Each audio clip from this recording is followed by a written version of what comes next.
Welcome to Razorwind Shores. Today we are going to go through the details of every single plot, and that's not just the plot itself. We are going to look at every little detail, right down to the little creatures right next to your plot. Oh my goodness, why are they so tiny? This is little baby crabs too. Oh my god, look how close they come. Wow. What is one of the coolest things of all time? I'll answer for you. The views, the vistas, the music, the ambient noise, everything you can think of. We are going to walk around every plot and explore what makes each plot special. There are so many little hidden treasures to find. I hope you guys enjoy. So we start at plot 0. It's a really beautiful spot. I mean, they all are, aren't they? Plot 0 is all the way on the west coast. To be right up against the big old mountain canyon, which I think is pretty cool. Not too far from the little island, which I think is a great spot. We would do that another time. So many interesting things to see. But right now, I just want to look around the plot itself. I think we'll check it out in the night too, because I see everything's happening at nighttime. Get some boars hanging out. Yeah, that one just fell over. I love how the animals and the housing areas are just like doing their own actions. I've seen them eating, drinking, sleeping. It's so cute. So obviously we have a tower, but I'm going to check up here. There's always something a little hidden nearby. I think this is really cool. You get a little area up here. Find it to yourself. Let's head back to the plot. It's a good sized plot. You get a tower up here. Let's see if the tower neighborhood watch is guarding you. Very cute. What is this? Is that a map of Draenor? Let's head on up here. What do we got up here? You have more neighborhood watch. Get a nice view. You can see the wyverns. It is nice. The Horde has such great vistas. There's so much more to see when you're looking out compared to the Alliance Zone. Both have huge ups though. They're both amazing for different reasons. This is a great sit and watch spot for sure. Oh my gosh. Okay, that's kind of what you get with your very first plot. Plot 0. Ooh, next up, plot 1 officially. Oh my gosh. Now, personally, I'm not a beachfront person, but this spot is so pretty. Oh my gosh, you got dragonflies. Love the salamanders and lizards hanging out. My plot that I've chosen personally also has salamanders. I'm a huge fan of it. Oh, you know, you're actually pretty close to a neighbor. That's cute. Oh, if you're like besties, what a nice spot. What a great beach spot for besties. Okay, this is one of my favorite things about Razorwind Shores is the amount of decking that you get. Oh my gosh, the decks here are just amazing. It's one of my favorite things. Look at the seagulls go. Oh my gosh, you got so much on this one. You have tall striders too. You have crabs. Oh, the seagulls, the dragonflies. Oh my god. And you get this cute little dinghy boat. Yeah, the decks. I mean, what a dream. This is like real life goals. Your own little island out there. The seagulls. Look at them. They're just sitting there. Oh, look, you can see the fishies. Oh my goodness. I see a skimmer. Oh, this is such a nice plot. Okay, yeah, you get a tide skimmer. Oh, there's some piranhas out there. This is an exciting one. It looks like you can look out. Yeah, that's like one of those kind of community areas that you can kind of look out toward. That's for another time though. We are focusing on these plots. Oh, and there is the deck has a ramp toward your bestie. You and your bestie can have a shared beach. Oh, look, there are more fish in there. That's so cute. You got minnows too, the spike fish. That looks like a lionfish, doesn't it? Oh, so peaceful. I love the color of the water out here. Oh my god. There, that one looks huge. What the hell? Oh my god, there's an eel. They really just put everything over here. Crazy, crazy. Okay, we gotta go to plot 2. I can't dally on all of them. I'm gonna be here for like 5 hours. I better point out real quick where plot 1 is. Plot 1 is over here. So you can see, yeah, I was near the Saltfang Shoals East area. Really opposite end. I don't know how they decided on these plots. Okay, on to plot 2. Okay, we're at plot 2. Plot 2 is all the way over here near the waterfall on the west side. Gosh, very close to a flight point. I love that they put flight points in here. Such a nice addition. I gotta tell you, this looks like a huge plot. I don't believe that all the plots are the same size. I don't know if they said that, but if someone told you that, I just don't buy it. Look how huge this is. There's no way.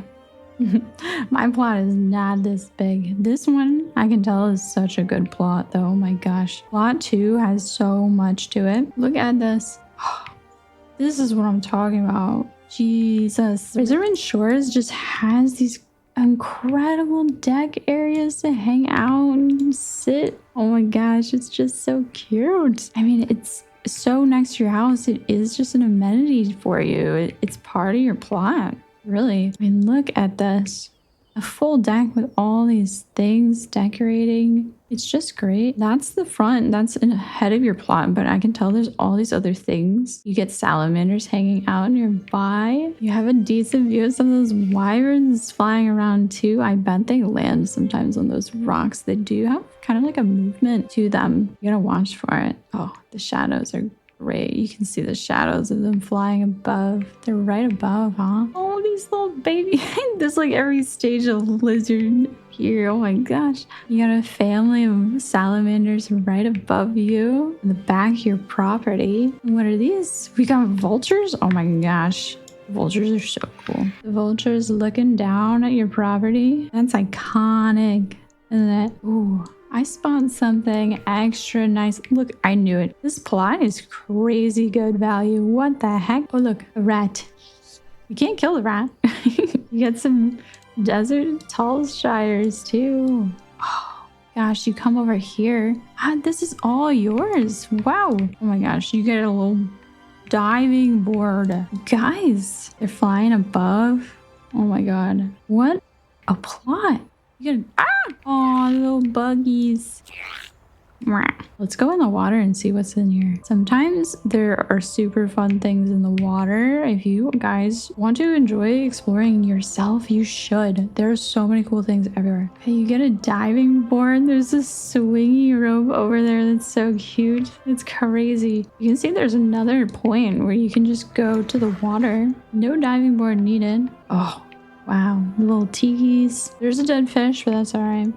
That's just how the water be. Pretty cool. You can just go over there. I'm gonna guess that that is kind of close to... Yeah, that's probably mostly close to the next plot over there. You got so much already with this plot. It's crazy. So many hideaways.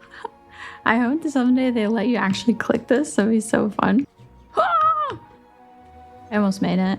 Gosh, the watercolor here is just beautiful, isn't it? You guys, making this video has made me question my own plot. I'm gonna move my house like 20 times doing this. Plot 2 is crazy cool. What a cozy time. I would love hanging out here with my friends. Adorable. Oh my god, we better move on. We gotta move on to plot 3. If we don't move on, I'm gonna be stuck here forever. Okay, we are walking up to plot 3. Also back down, we've gone back down to the southern beach where we kind of were with plot 1. This is kind of an interesting one. It's kind of on a raised platform this time, not directly on the beach. You have a cute little entrance pathway going down into here. It's pretty cute. It's a little off the beaten path, a little private, you know? It's got good curbside appeal. Like you put a house here and people are gonna be like, whoa, you just see that. Another deck. I'm obsessed. I love it. Turtles. That's cute. Hello. Oh, he was a dog to me. Hello, Mr. Turtle. We got another mouse. Oh, I love that they put in the game shrews. I don't recall seeing shrews like that they named it. I know it's just a mouse, but they actually named it a shrew. I mean, that's super cool. Got the dragonflies going on. Beautiful water again. I really am gonna probably say this so many times. I just love that they added the decks like this. You have a really big space, kind of like plot 1 again. It's kind of got that fishing vibe a little bit. The seagulls are so much closer too. You can kind of just hang out with your seagulls, kind of your buds. You can see there's a pretty direct path to go down to the water. Little hermit crabs too? No way. That's so cute though. Little hermes. Hi. Pop, pop, pop. Oh my god, it's so cute. Oh, there's little hermit crabs everywhere. Oh my goodness. Why are they so tiny? These are little baby crabs too. Oh my god. Oh my god, he even has little feet. Oh my god. Hyper zoom in on his little feet. Come on now. Okay, come here, buddy. Come here, walk. Oh my god, that's insane. That's so cute. What the fuck? Focus. Hey, yeah, you have this really great beach. I think it's so great that you can be pretty close to your friends too. If you think about it, so there could be another plot over here across the way. And then there is another plot on this island, but it's kind of hidden with the trees. So you're not too close and yet very neighborly. And I love that there are options to be more social. We have some social plots here. I think this is a really sweet spot. It definitely has some vibe differences compared to the other one. You get a little more rock faces. You have different creatures near you. The turtles, kind of the more fisherman type vibe. You got the, oh wow, yeah, it's like a grapple. Yeah, you have a fishing rod and the grapple here. It's a different view. Oh, God. I'm gonna say it so many times again. This Razorwind Shores just has the best vistas in my opinion. Wow. All right, we're on plot 4. We gotta get those walk up vibes. I think that's important. I think people are gonna want to walk up a little bit here. And it's so pretty already. I mean, you got the tree trunk. We are in the more northern part, the northeastern part of the zone. Kind of has the Ashara type vibes, the fall vibes, the pines a little bit. You got the blueberries, the fallen tree trunk. I love that they do this.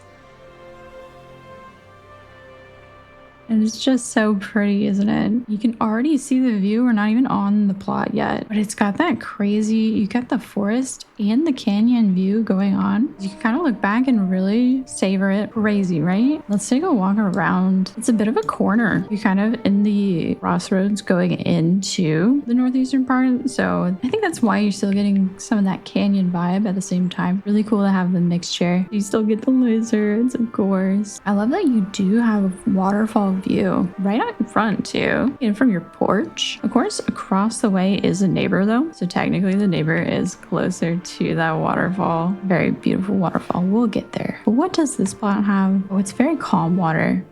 I love that. They have plots where it's definitely a variety of, do you want calm water or rushing water? How big of a waterfall do you want? So this is kind of the side back part of the plot. You just see the Wyrens. There's like little songbirds rushing by. It's super pretty. Oh my gosh. Probably because of the forest. You get a nice look out from the bridges. You're kind of at the top of a waterfall, so you do get to see some of it. You're at that overlook type of point. Just the back of your plot. You gotta keep in mind, so the barriers do show the boundary. But I will say, in my experience, the boundary is pretty loose. So you can kind of put things over the boundary a bit. Oh. My goodness, you can see so many birds from this one. I feel like this is the first plot we've gotten to see that. Definitely great if you love calm water, you like the canyon view, and also watching bridges. I love watching bridges, so I totally get that. I saw a little path down here too. I think if we go down here, you actually have your own little part of these calm waters. Again, it's kind of a fishing vibe. We got a fishing vibe going on here. I might not be able to use it because I'm a Tauren, I'm not sure. They might have to fix that, but that is such a cute detail, actually. I have not noticed this earlier. These crazy fish sitting here. And then you got that calm.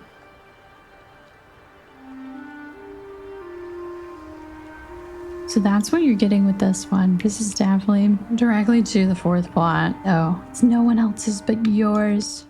Okay, we're at plot 5. We're back to the beach. So right across from where we started at 1, really, plot 5 is all the way down. That southern beach, the southeastern beach right there. Not too far from your little community zone again. You get slightly different things, okay? It's not gonna look just the same as plot 1. Obviously, they can't do that. They can't do that, right? I mean, they're close enough we can kind of compare actually, but up here is plot 1. You kind of raise platform. Plot 5, you get to be down here. And look at this. You get these little, oh my gosh, look. Seashells. You get your own little spa, your own little canyon spa. Isn't that sweet? You get to really be next to the water for real on plot 5. And look at this. Oh my god, we love bridges. It's cute. You're so close to the river. Gosh, there's not a lot of plots that are actually super close to the river. I gotta tell you. And that's for both zones, honestly. You get your own bridge. You have the turtles, plain striders. You got that seagulls again. Oh my gosh. Seagulls up there on the at the top of the canyon up there. Ah, I love how they're just vibing. You get so many turtles here. Seems like there's a whole family of salamanders just across the way. Tall Starry's just sleeping right next to you. I love that you can just kind of sit and watch the animals, the creatures. Going across the bridge is another player's property. So yeah, you can come across here. It's a good distance away. There's really a lot of privacy between these two parts of the properties. It is kind of shared. I do think that you would end up being kind of friends with plot 1. Because obviously this ramp is here, I feel like, so that you guys can hang out together. Plot 5 is so pretty. Time to go on to plot 6. I mean, finally a plot is not actually that far away from the next one. Honestly, let's just go walk there. Whether you find this video super helpful or you just want to help me reach my goal of 1,000 subscribers, make sure to like this video and subscribe for me. It helps so much. Plot 6 seems kind of like a private one, kind of a privacy plot. You see it's all the way down this like little peninsula down here. Oh, some tiki masks in the tiki room. So plot 6. Oh, not too private, but definitely kind of on your own. It's very social still. Well, that's cool, isn't it? It's kind of like you're part of like Booty Bay or something. Kind of part of the town. It's like you're living in a small fishing town. That little waterfall out there is really nice. I can't believe it. Just those tiny rapids. Oh, there's actual like fishing NPCs and everything. This really is like you're living in a town.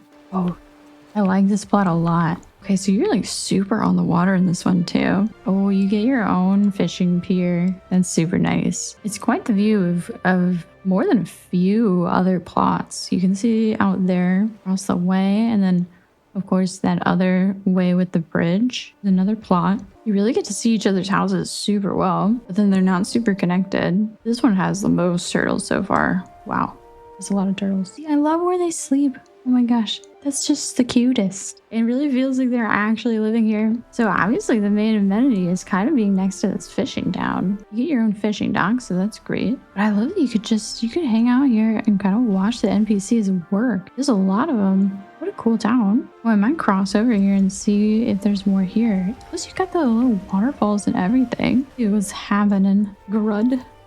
Oh my gosh. Hello, Grud. Oh. Man is living his best life. Okay, oh my gosh. This is one of the best rivers I've ever seen. Whoa. Fish tender. This guy's working hard. Okay, you got the fish vendors. Greetings. Ooh, bait. Oh, this is like actually, like if you like fishing, kind of worth. I wonder, there are these houses that have the doors closed, and I'm sure they'll probably open them up over time. The visual of the shark being here is really cool too. And then you got the fishnet stuff. Yeah, that's amazing. Wow. Plot 6 is cool. It's a pretty decent size. Might feel a little small. So I already peeked it earlier, but it was super close. Plot 7 that I'm like, okay, I'm gonna do another walk up. Because heck yeah. I'm just obsessed with the animals on these. Here we have plot 7. It's a bit of a smaller size. It feels kind of small. I mean, it's kind of, you got like the front to back is I think longer than say when we looked at plot 2 over there. That was very wide. Plot 7, maybe one of the more peaceful beachside properties that we've seen so far. You little mice. Really nice. You get those little islands like right next to you. I mean, just like a couple steps away. And you can look out at the little village over there. It definitely feels more calm than the other ones. Some coconuts. You got some coconut trees. Oh, and you are pretty next to the river, but not too close. It's not directly next to your property or anything. You gotta walk a little ways. So it's very surrounded by trees, which you're not really surrounded by much on a lot of the other beach properties for sure. There's definitely a cool nature vibe to it. You can kind of just focus on looking out. You don't have to look too much at other people's houses, which might be an ideal for this plot in particular. Oh wow, I think that's the first time I've seen a little beetle. There's little beetles on this one. Oh sweet. It makes sense with the trees, I would think. There's many areas to walk down to the water, which is really cool too. The benefits of being on an island. I'll show it real quick since it's so close. You might as well see the little village over here. It's pretty similar to the other one that you have kind of these random sellers, although this one has much less useful items on this island. Yeah, there's not a lot here, so it's just kind of a nice vibe. Nice vibe, very quick to go over to. Now for plot 8. Okay, now we're heading to 8, which is not too far, so I kind of want to see the walk to get there. I think this one's going to be a really cool one. Yeah, we just go up and take a right, and we'll be there in no time, I'm pretty sure. Really want to enjoy the view. The little kites. I love that. It's so cute. Okay, so I'm pretty sure we have to go up and around. I have to go through the nice little village where NPCs live, living their best lives. Oh my gosh, I think it's pollinating. Ah, I think I scared it. Okay, here we are. Oh my god. I mean, this one's super cool, isn't it? Objectively, beetles. Hello. Okay, so that's plot 8, which is super sick. It's on this solo cliff, but it's like beach, but not beach. It's in the canyon. At the seagulls. Whoosh. Still have shrews. I think shrews are adorable. What a great plot size too. I really like the plot. Really workable space. You get the best of so many worlds. I mean, look at how many waterfalls you get. First of all, that's super noticeable. You know, all those waterfalls back there. A waterfall in the back over here too. Plus you get the trees. You get the beautiful fall pines. This is what it's like to be in Canada. Maybe it's more like Maine. Jeez, you see all the birds. Okay, you got like 4 waterfalls already. 3 more waterfalls. You see those beautiful decks out there? And then you have the beach. Not just the beach, but you get this super cool corner deck. Oh my god. The decks are so cool. With the fire. Oh my god, it's actually perfect. No way, there's like a little mini waterfall down there too. And it goes down. The deck goes down. This is like high value property. God, you can see most of the beach area like this. And it's all on your deck too. You kind of get your own natural deck. You get 2 decks, honestly, for the price of 1. Oh my gosh, you can actually see the kites from here too. Whoa. Really easy to snoop on your neighbor also. We love that. And you get a nice view of the cute little village. Like living right outside of town. So this is super awesome because not only do you get a sick bridge, but there's actually 2 ways to go down to the water. So you have like a more natural path with the tiki torches. Go straight to the river. The beautiful, beautiful river. Let's see what's down at the river, huh? Oh yeah, you can see the animals drinking. They do so many interesting behaviors. Both the tall strider and the turtle are drinking. I've seen the salamanders drink. I think they all can generally do it. So that's why I just love being near the animals when they're near water too. You get to see a lot of interesting things that they do. It's very calm. It's just a very calm river on the side. Oh, this one's just so sick. And then with the dank, oh, isn't this just the coolest? You get to see these for real in so many of the beach areas in real life. It looks like there's stuff down here. Wow. You just get close to the waterfall. There's a bag and a surfboard down here. Oh my gosh, that's so cool. And you can just walk to your own little islands. Gosh, they're bigger than the other property too. Another family of salamanders. There they are drinking and eating from the water. I can see an electric eel in the water too. Oh, you can get so close to the waterfall. What a huge waterfall. That's your deck from down here. What a nice property. Oh, no way the other island has tortolans. Little groupies? Little tortolan groupies? They're so sweet. Let's see, they do trade. Ranga, Micah, Benno. This one sells. Oh, this one sells some inscription stuff. She does have some bait. Whoa. Okay, this is like top tier. If this one's had like actual value amounts, this is like $1 million housing right now. This is what it looks like when you're looking the other way from your deck. Those waterfalls and how far you can see with the trees and the birds. You get so many different biomes. I mean, you get to see the pine trees, the waterfalls, the canyon. You get the calm river. And you get the beaches, the coconuts. ocean. Oh, I didn't even notice this. I don't know that it's super close. I guess it's just right outside out front, but you get this cute little bench here too.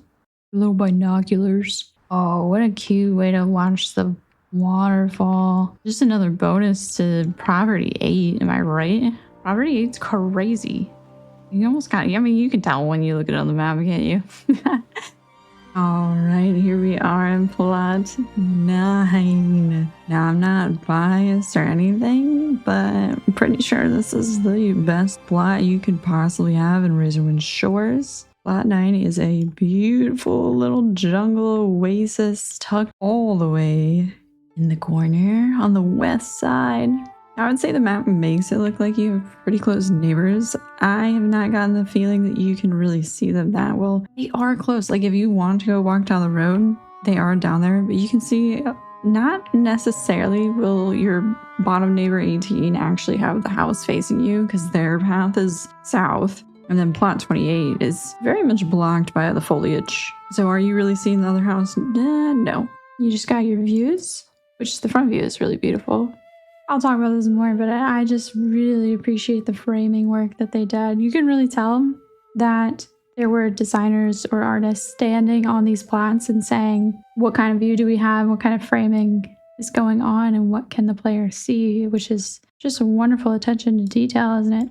And the plat size, like the dimensions, actually pretty chill. Now, you know, again, not being too biased or anything, I will say it's more like you get like a side yard type of thing. It lacks depth, so you're not gonna have a big full backyard. Now, the real cool part of the house, okay, first thing that I get struck by is this little pond. What a cute little waterfall. Just falling off there. You have turtles. There's little salamanders drinking from the water down here. Really calm and beautiful. And just like the vines and foliage, the ivy, the moss, there's so much detail all around you in this plot. You're still getting a lot of the same views of seeing all these wyverns above you. You just see those great rocks, but you get so much greenery, so many trees. You still get those coconut trees while still being in a nice green grassy area. And isn't this little waterfall, it's tall, but so impactful and cool. It's just the perfect backdrop for your home. Now, I haven't even gotten to the best part, okay? Hold your socks. Now, I want us to really focus in on the ambient noise, so I'm going to turn on the ambient sound. Okay, first of all, sitting up on this perch, again, you see so many beautiful wyverns. That's because you have your light point right near you. Thankfully, not right next to you. Yeah, you don't get all those noises from people going on the bus stop, if you know what I mean. Look how close they come. Wow. But, okay, look at that. Are you guys seeing this? I think you can see it. What is one of the coolest things of all time? I'll answer for you. Waterfall caves. Look at this. This is all yours. All of it. Look at your cozy little nook. Here you can just get away from the world, listen to the sound of the rushing waterfall right outside of your cave nook door. Isn't this amazing? Look at this. Oh my god. Mwah, chef's kiss. It's chef's kiss. It doesn't get better than this, you guys. And you know what? I've checked and I can't find a waterfall cave in the Alliance Zone. So all those liars out there telling you that the Alliance Zone is way better, well, you better tell them to check this out. They don't know what they're talking about. You can hear, you didn't really hear the bird noises in the cave, but we do get some beautiful ambient sounds out here. Your plot boundary goes to this edge here next to the water, which is really cool. Not a lot of properties do that at all. A lot of plots, you kind of have to rig it to hopefully sneak your furniture as close to the water as possible. You lounge right up against this cute little creek. It's a really calm plot. Really, really chill. And I really love how you just get these window peak views. Like you can peek through these rocks, through the trees, and see that waterfall back there. And you can see those crazy cliff faces all the way back, way in the distance. You can even get a view of the farm from here. I mean, you can see it. Like There's so many layers and levels to what you're seeing when you look out, and then everything behind the back of your plot is just so personal and private. Love this plot.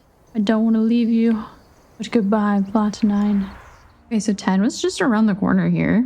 Oh, I'm a huge fan of the doorways and the you can go under things or through things, little tunnels. And I think it's here. I think we could go through here. Oh, that's cute. It's like a little side path. Kind of have a little side path. Well, let's go on the main path to start. Right next to a little roundabout area. Hello? Oh my god, that's so cute. It looks so cozy back here. What a great spot for a nap. So this is property 10. Lot 10. I like it. It's a nice space. Oh my gosh. This one has a lot of butterflies. If you look close, you can just see so many. You see all the fluttering. Wyvern's coming super close too, actually. This little oasis pond is just adorable. What? Oh, the turtles swimming. This is a really cute pond. So many butterflies. You can hear the birds. This is a very like nature heavy kind of plains-ish within the canyon. I wouldn't say it's too heavy on the oasis part. I think it's just like a nice green area. Seems like you get a few paths too right out of it. You have the one in the back, one on the side, and then you have your actual front of the property. And you're right next to things that are pretty built out. Like you're pretty close to that village, so you have that cute, like those braziers. This is a nice little section for when you want to be around your friends, but not too close. I think this is really great. Like they're not too far. You can go visit, go borrow some sugar. You're just gonna go up that way. That's a really great entrance. Can't wait to see that one. It's like a little camp nearby too. Really close to you. Oh, there's a little path to it. You can kind of walk at the side. It seems like every direction has somewhere to go with a little path. I really love it. You can see the shadows of the wyverns so much. Looks like another little fishing campfire over here. Oof, that's pretty. Gonna see our back view, of course. We love our decks. We love sitting out on the deck. It's not bad. It is a little, you know, I like this view of kind of some of the canyon elements. The rest of it is maybe more towny. If you really like feeling like you're in a town, I think this is great. Because you are close to that. Oh, I can see. That's why the wyverns are kind of flying about. They're kind of hanging around. You're super close to a flight path, I think. Right down the way. It's really nice that you have the option to feel like you're part of a town. You can still see some of the ocean and the kites back there. The kites are such a great detail. It does really feel like you're here in a town because you can look back out and it feels like you're in a real horde zone. You see all those towers over there too. Really interesting that when we were in the previous plots that you just didn't see stuff like that. They did a great job of what you're immersed with, so it's really on a theme that you want it to be. It's the perfect direction too, that the pond, the nature elements are going toward all those trees and the pines. Crazy. Oh, I think the zone might be about to rain. It kind of looks like it's gonna rain. I think we're gonna get a rain view. We're on to 11. Ooh, 11's a ways away. I don't think we're gonna walk that one. Well, here's a chance to see some of this in the rain. It's really nice. It's kind of the nice parts and why I want to also do a night view, because a lot of these elements kind of feel different depending on the time of day. Some plots do feel different depending on the weather or the lighting. That might just enhance like why you want the plot. Wow, the pond is so calming with the rain going around. Amazing. Okay, we're on plot 11. So plot 11 is interesting. It's another beach one. Okay. But it's more on the west side. So far we've been really seeing the southeast ones. But this is the west one. So we're near those big cliffs. Kind of an interesting path down. Right below the cliff down here.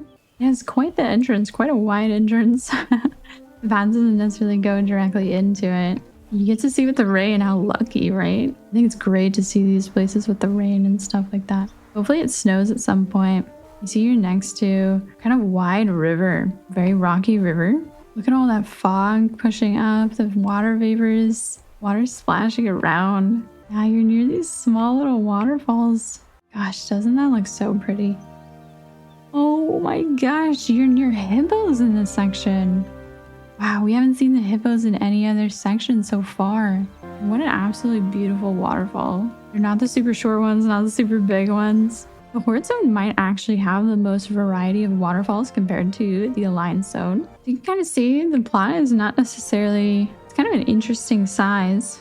It's a bit more vertical than wide. Feels a little small. I genuinely can't tell if the plots are actually the same sizes between each other. I kind of suspect not. They kind of just end up feeling that way. But you know, that's how real property works. So yeah, you get a hippo like right next to your property. It's so exciting. These must be the only few where you get hippos. They really weren't on the other side, and there's not a lot of properties over this way. You can kind of see it. It's going to be more prominent at night, but because it's a little darker when it rains, you see how the glow just affects things. So honestly, I feel like depending on when you play, you really want to make sure that when you're getting your property, you know what it looks like during that time. I think the glow is super pretty.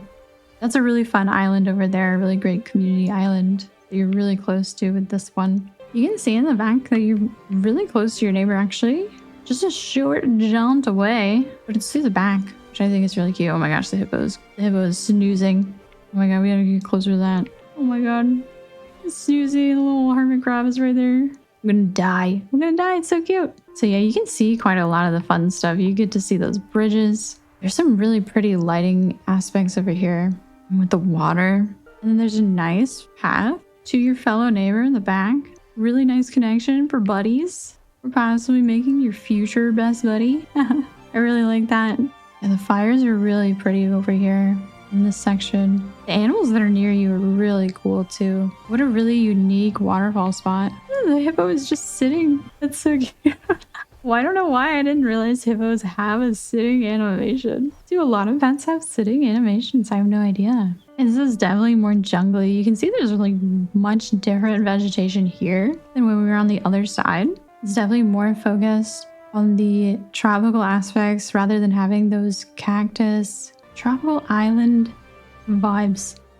So this next one, I mostly want to point out that this one is up on the cliffs that you were seeing earlier when we were looking at the views. We were looking up at other properties that you can have up on the cliffs. And so to get up there, if you were really just walking, you'd be going up this way. And for our next one on 12, we'd be going through a few different properties actually.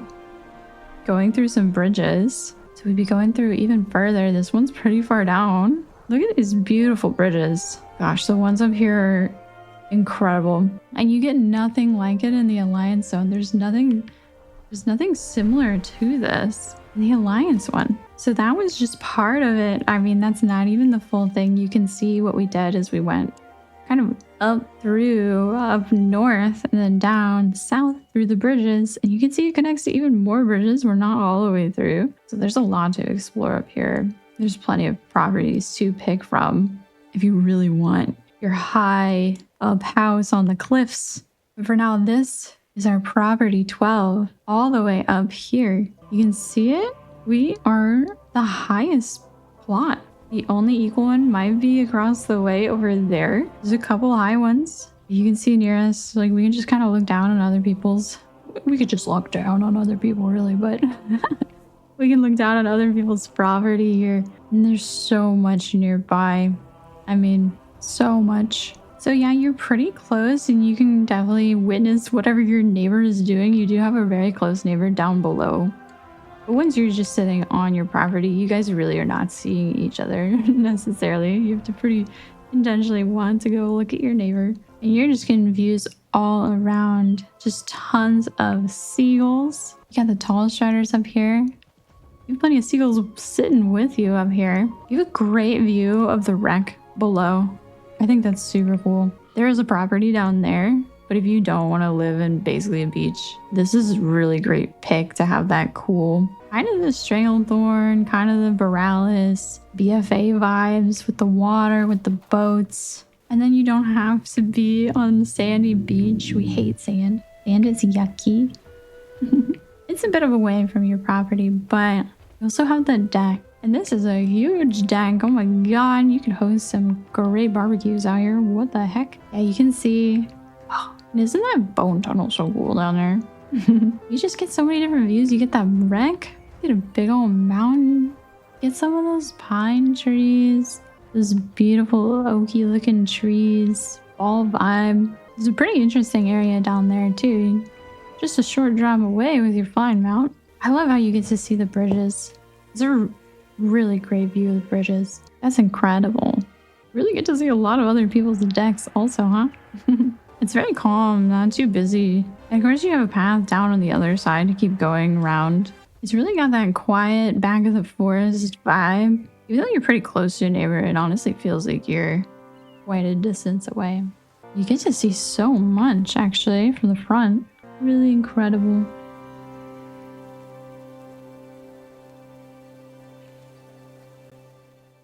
Okay, so that was plot 12, and now we get to see plot 13. Okay, we're on plot 13 now. Back on the beach. This is a really interesting corner area of the beach. Really east side. I think this is as east as you can go with a real beach property. Now this one's really cool. This one has a lot of great stuff. The plot itself maybe feels slightly small. I don't think it's as small as it might look. You do have a neighbor on your right when you walk up to the house. But it's pretty private because of the trees they put here. I mean, they're not really watching in over you. You can already see, oh my gosh, the deck out back. You have a little pier. Oh, this is a really nice pier. And you're really close to that village again. You're really close to that flight point. It's really fun to be near the towns. So you get a lot of those same animals. You get the turtles. You get the little shrews. You can see how cute it looks over there.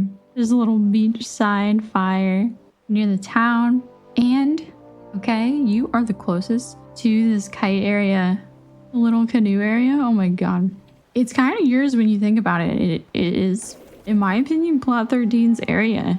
You're just a few steps away from just sitting there and hanging out. This has got to be the best part of your plot here in 13. You're gonna have NPCs kind of hanging out here, but at the top, I mean, you can just sit here. You have parties with your friends, more barbecues. It's just a really pretty view. When things are this close to a property, I genuinely just think it's yours, basically. I feel like it's part of your amenities. And they are vendors here. This is the fruit cellar. And obviously you have the below deck area, really close to the water. Great fishing spot. And you're really not that far away from the cute little beach. Look at the vibes here. There's just some tourists hanging out. You got Maxo and Grixie. Yeah, from the property itself, you do get those coconut trees, tropics. You get the little town vibe. Great view of the ocean. Really like some straight beach views because that property nearby is really not that far down. And then you can look up and still have that canyon, and I think the kite. Yeah, you kind of on the outskirts of a town type of thing. Right on the edge of town, right near the beach. So interestingly, plot 14 is right across the way, actually. We're gonna shovel over there. Plot 14, pretty similar. Another very far east-ish beach. You can see the property size, like the square just feels different. I'm sure you can just tell when you're standing on it. That just looks different from the one across the way that's basically almost the same, but not quite, right? And so when you're standing in this one, you do get a slightly different feel. I mean, you're further actually from the tower, even though it doesn't feel like I walked very far. You're a lot closer to that edge of that cliffside town. And I bet you those braziers are gonna look great at night. The glow of these tikis. You're really close to that other property we saw earlier. So plot 8, you get the turtles, you get the plain striders, you get the edge of town vibe. And then you really actually see more of the pine forest, the fall, autumn forest, way more on this property.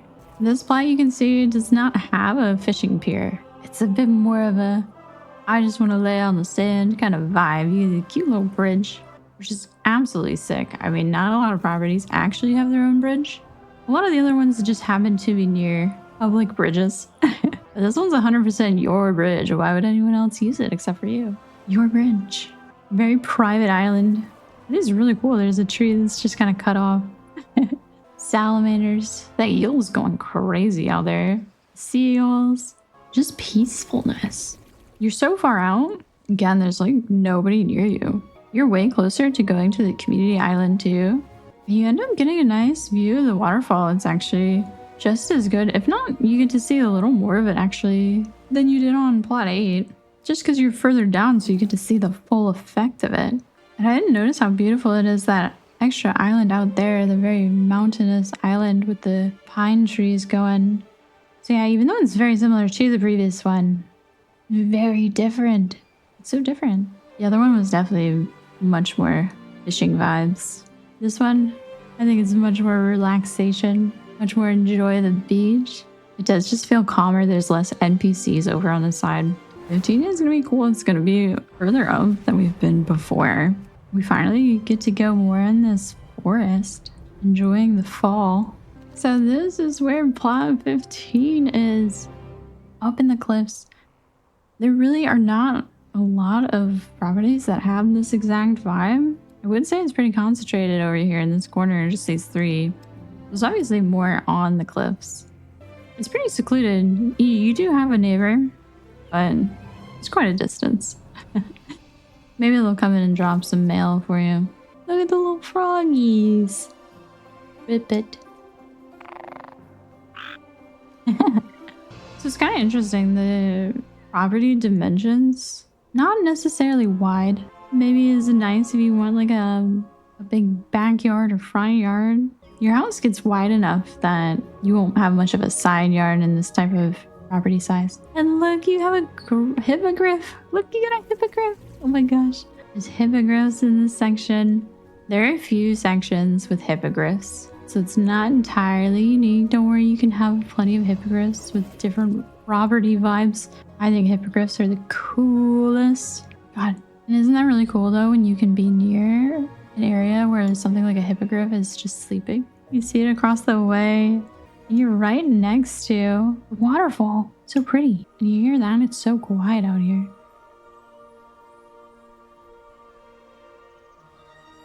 I don't know if everyone listens for it, but each plot actually has many different sounds going on. Like when we were down on the coast, it was much louder in a lot of different ways. Not just because of the water, but like certain parts have all these birds tweeting.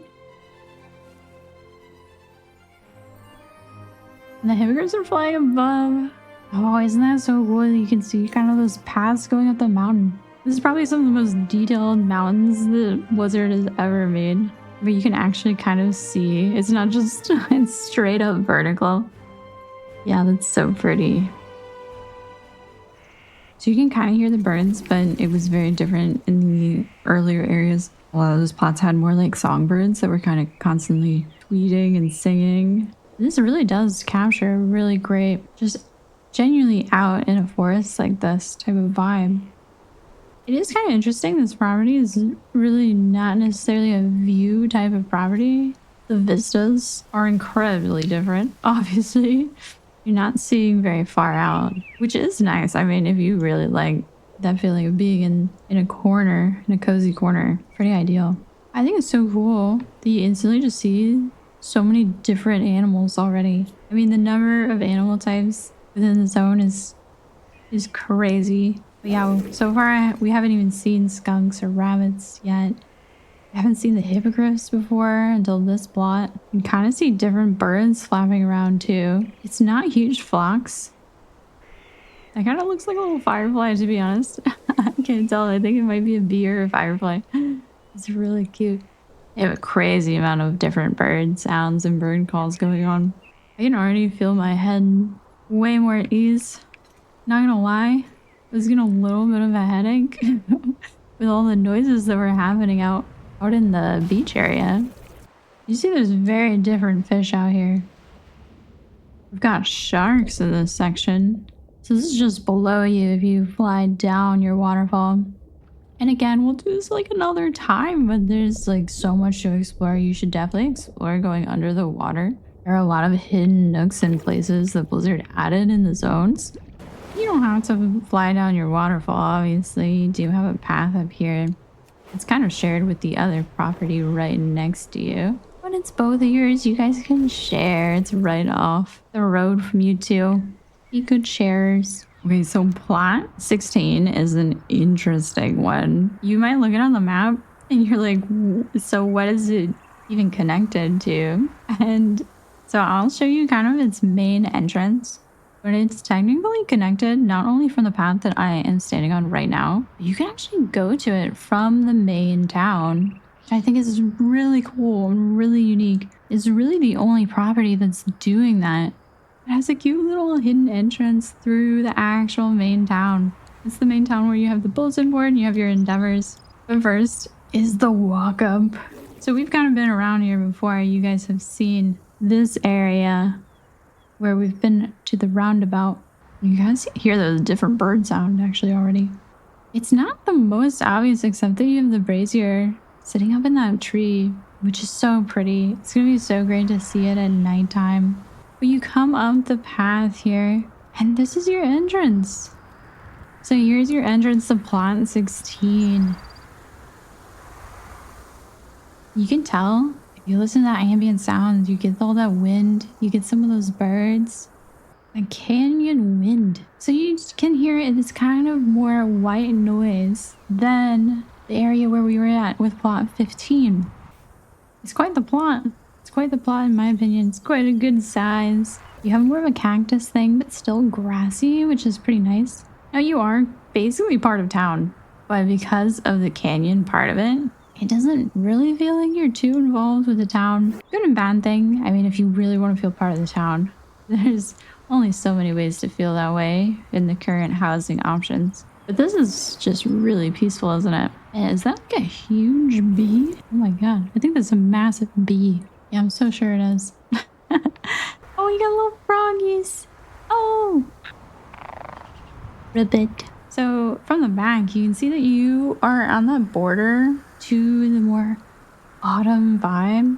But gosh, isn't this cool? This is one of the few, if not only, ways to see waterfalls like this. The cascading waterfalls is so beautiful. You can kind of see the change in temperature and water almost from here. And it's not too loud of an area. That's crazy. But it is pretty secluded. I mean, when you're actually on the property itself, you're really not seeing a ton except kind of the top of a lot of the landmarks and natural structures. And then you get just enough of the buildings to feel like you are within the town limits, which I think is, again, just super cool. So speaking of which, we should go up this path a little bit. So this is where it connects into town. You see, you come right through, and it is just the town. It is really within the town. So right through the back there, you can kind of just head on through, and there's your property. See, it's got a really cool entrance with this just kind of toppled over rock. And you can look down out of there's like a little Kodo pen. This is where they keep and feed the Kodos. Just so pretty. And this is what it's like to walk back through. So yeah, it's really peaceful. Almost gotta say it's kind of like reminds me of Courage the Cowardly Dog in a way. You're kind of like out on your ranch. The ambulance is like 2 hours away. Even though it's not, it just kind of feels that way. So you might remember this area because it is the one we're at 17. Plot 17 is the one connected from the back of plot 11. So we're on the other side of that connection. You can see there's a cute little bench right at the entrance. And it is a really interesting entrance. This is one of the few, maybe only properties I've seen that has the purchase stake right on the corner. So your entrance is kind of a corner entrance, interestingly enough. It's pretty unique.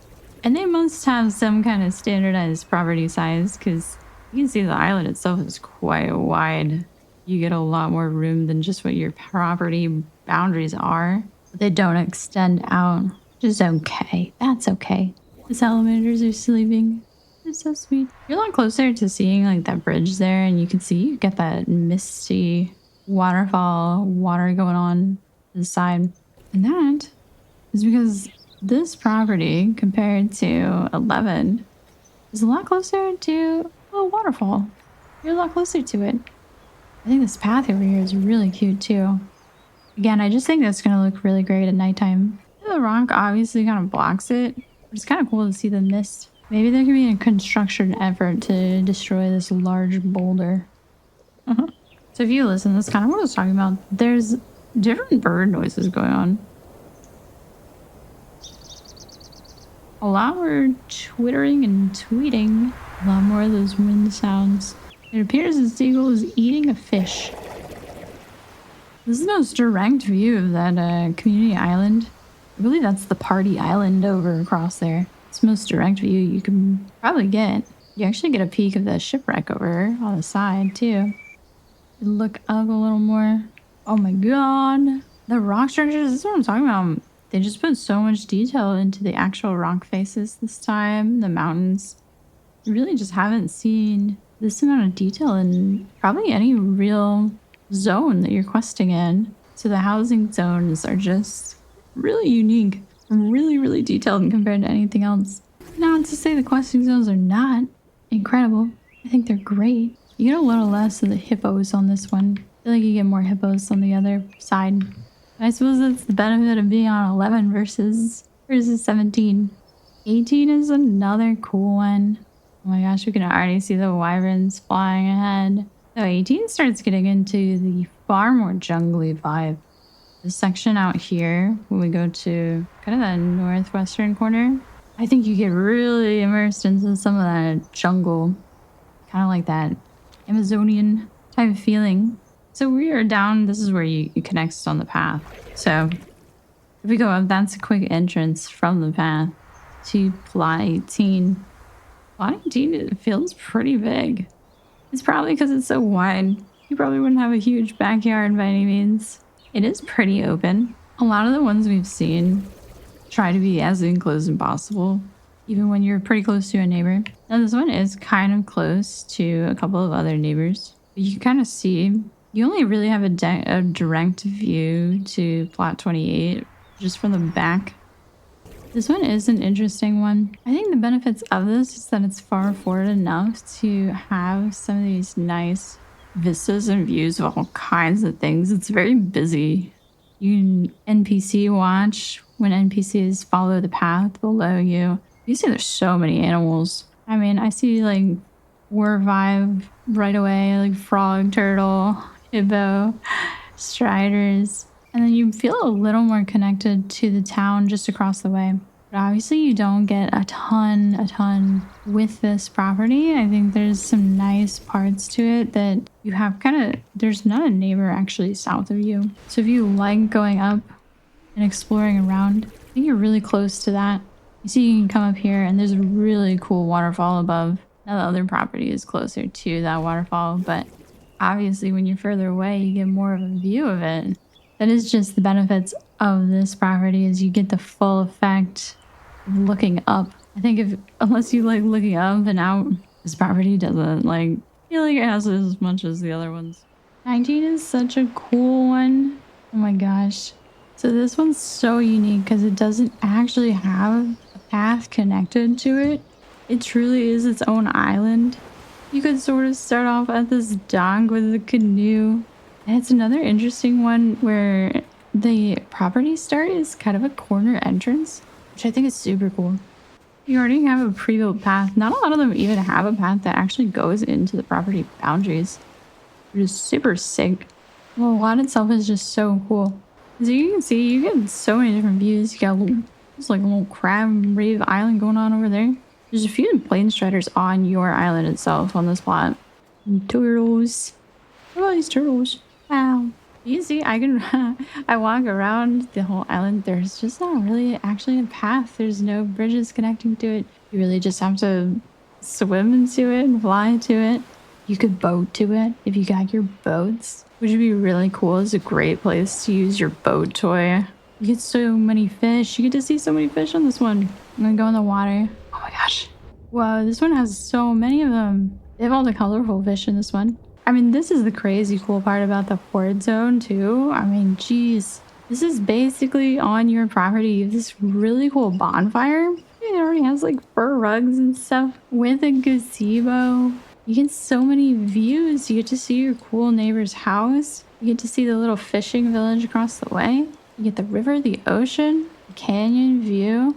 I mean, when you're near this gazebo, which is so sick. Oh my gosh, you get like a fully stocked bar. Look at all these pina coladas. You can pina coladas for days. You can go out back And we love this. We love a boardwalk. But you can still see the other more fleshed out fishing village across the way with that really cool shark. It's like just such cool like Stranglethorn Vale Island vibes. There's like 3 canoes sitting on this island. Oh my gosh, you get so much on this one. This plot has so much. You're gonna host the best island parties on this one. Nothing better.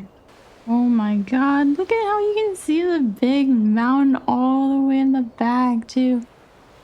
This is one of the best mountain vistas I've seen. You can tell they've done a really good job with the sound design. See, hearing it back to back, now that we turn off the music, you can hear there are no birds. It's actually just the wind and the water at this part. If you have your wow sound turned on, I feel like it matters. I feel like it matters for your peace of mind. Have a peaceful time on the plot that you choose. We're on to plot 20.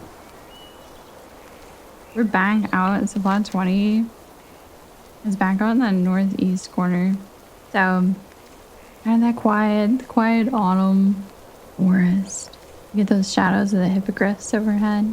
There's so many of them in the sky above you. So plot 20 is pretty in the middle of the forest. You can tell just by walking toward trees that you get more bird sounds. At the start of the property, there were just barely any. It was very quiet. I think the best part of this forest is the actual forest animals. I mean, it's so cool to see the actual stags and does and the fallen tree logs. This is a really sweet property. I really like the deck in the back. One of the best decks. I like decks with actual furniture on them. You get these just really pretty tables. They're like picnic tables. And it is such a pretty view out over the side. Genuinely, I've been to places like this in real life. It's really cool. This is exactly where an overlook with tables would be at. You can see you're at the top of a waterfall, so you get to see it falling over the side and the bridge below. There's a really calm river. You can go down. It's really cute. You have the wheelbarrow. It's kind of very garden property feeling. I really can't get over just how many different types of birds you can hear. It does sound so different than when we were out by the shore. And again, I think when you're near all the braziers, it just feels really cool and different when it's going to be nighttime and things like that. And come back out when it's nighttime for sure. Okay, and a really cool detail of plot 20 is that there's a little nook under your deck. It's so adorable. This is the one for writers. Those of you making steamy romance novels for WoW, steamy Anduin fan fiction. I don't think I've found this for any other plot so far. Alliance or Horde side, actually. So a really unique piece to this plot.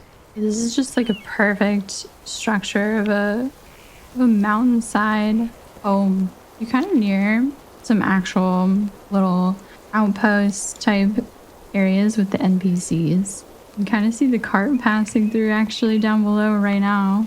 I haven't personally been on the communal cart yet, but I think it's really cool that things pass by on the main roads. It's kind of the fun part of the main road is, like I said, there's so many behaviors, not just to the animals actually. There are a lot of behaviors to the NPCs and activities, and I think that's only going to ramp up over time as Blizzard probably adds things, because I'm sure that this is going to be just a super popular thing, housing. And being kind of with the main roads affords you more kind of that people watching fun. I think you're still pretty immersed. I mean, especially because you're in the middle, you're really immersed into the forest part. You don't have to see too much of the canyon. It really doesn't come too far into your view of on the plot itself, I feel like, which is really nice actually. It's so close to this path, it kind of feels like you're in a real forest suburb. Oh, look, one of the deer. They're so nearby. That's only one is actually just down the way, so I'm kind of excited to just kind of walk to it. This is such a great biome area. Definitely tops for me, but I'm a little biased. I'm not the biggest beach person, so I think this in the tropical area is just really cool, the jungle. I gotta say, when I was perusing all the different neighborhoods, not easy to find this next one open. A lot of people take this one. I bet you, yeah. You see there's a lot of waterfalls. Most of the path is actually like on this main path right next to the water. Oh, no way. No wonder. Okay. This is, we could see all the rolling waterfalls from that town plot that we looked at earlier. What an entrance. Oh my god, that's crazy. That's such a good entrance. Woof. You can tell it probably looks even better with all the rain too. Crazy. Oh look, I can fix the fence. Hard at work. Don't worry. Freshen up the neighborhood. Oh, this is a great looking one. Well, no wonder this one's really hard to find. Highly desirable plot. Oh, another entrance that kind of starts on a corner. It's kind of an interesting dimensions. I think that you could have a reasonable backyard going for you on this one. It's just kind of nice. Nice dimensions. Where you kind of put your entrance feels very up to you. You could face a couple of different directions and kind of makes sense with the paths too. So that's kind of cool. Because I feel like you could come up from the side path over there. Wow. To be so close to the river. And it's like a real... Gosh, it looks like a real forest river too. It's actually really different than the other property that was really close to the river because that was more of a eating the ocean type of river. This one with the reeds, oh, this one's crazy. This might be one of the best, well, especially if you like the fresh water, forest water feeling. This might be the best one. Oh my gosh. You still get to see all like the rolling waterfalls. I know the huge waterfalls are something people love, but the amount of cascading waterfalls they put in the horde zone is crazy cool. There's not a lot of animals, I have to say. It's kind of interesting. I guess you can only have so many when it's a river. You can't have the property be too desirable. You can still hear the birds a bit. It's interesting if you get close enough, probably because you're on the border to the canyon, you start getting the wind sounds. Yeah, you can hear that the wind sounds just kind of disappear when you cross over to the other side of your property. Well, you can have that creek sound. Well, I mean, it's kind of cute. It's just kind of a dead fish and a shrew. Oh, you don't really get to see the hippogriffs either, I don't think. It's mostly for the water vibe. Okay, we're at 22. We're from plot 22. We're back and there's on top of the cliffs, mountain. You're in the mountains, sitting on top of the canyons. This one's already really cool. Just instantly, the color is really striking in a different way than the actual forest area. Potentially though, because it was raining earlier. Hopefully we get to go in the forest when it's not raining. So, like I said, 22 is part of that, what we looked at much earlier with the plot 12, that you have to kind of go up the canyons. Very tall. You can see we're below where we were looking earlier across the way. Now this one, you don't have to come from the north. You can see on the map there is a bit of a slope up here. And you're really close to a flight point actually. So that's really cool. It's like actually right off from you. What can I do Which for in you? itself is a really cool view. You have more than one cool view on this one. But yeah, you can come up from this way actually. Which honestly will look really cool at night too. You see all the flames lighting down the mountain from your plot. It sounds sick. There's bunnies. Hello. Oh, buns. There's some boars up here. Oh, this part has that some of those forest animals like the stags. That's really cool.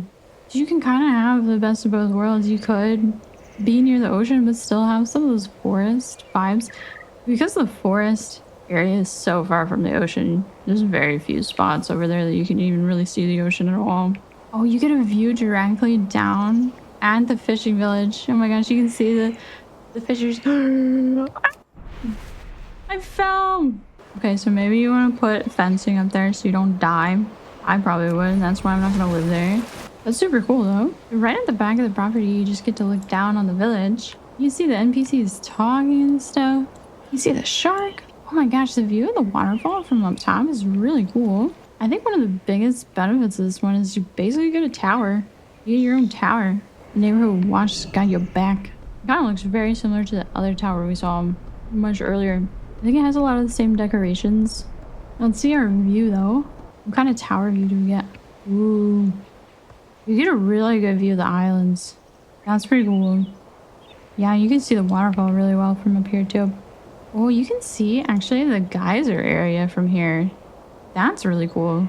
I can't wait for us to go near that more. I like that the sounds are actually pretty much the same as the forest because you are in the canyon area, but none of the other canyon sounds are happening from what I can tell. You don't have a ton of white noise.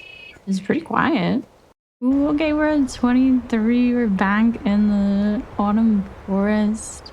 Gosh, this is gonna be a good one. This one has a lot of birds going overhead. I'm at the front right now, so you can see we're kind of just near the waterfall. Very small river waterfalls going on. And we're right off from a bridge. So cute. And there's an NPC fishing right nearby. Oh my gosh. So this is where plot 23 starts. It's a really good size. I really like the dimensions of this plot. Really should be great for making that beautiful forest house. I can already tell this is going to be a really good one. So this one, oh my gosh, you little doe. Oh, hi. Okay. Oh, so there's like a little, oh, there's like a little tent nearby. Now that is kind of close to these other properties. So I imagine that the person across the way also would like to use that. But we're going to take a peek because some things are shared and that's okay. What's cool over here, you get so many actual, you're near a river and there's so many waterfalls near you. They're the very calm ones, very calm waterfalls. I think it's great. You get to see the sleeping hippogriff even closer. Wonder if this plot might be the closest to this one. You might be able to see it better on 38, but we'll see. If someone across the way has a really good house, that's a really good view too. I think it is part of the view in the vista to have those houses on those cliffs a good distance away, so they're not really neighbors, but it's part of a cool view. Oh, that tree is huge. Oh my goodness. It's a huge tree. It's really cool. You get to be in this cross section with the river. The boar's drinking water. What a happy boy. It's so interesting because this is almost as much of a river property as that one, 21. It seemed very desirable. And I think you get a really good view still, but it's much calmer. It's much calmer for sure. I really like when the view is layered. So you have a waterfall really close, and if you look closely in the back, you can see the bigger waterfalls are right behind, peeking through the trees.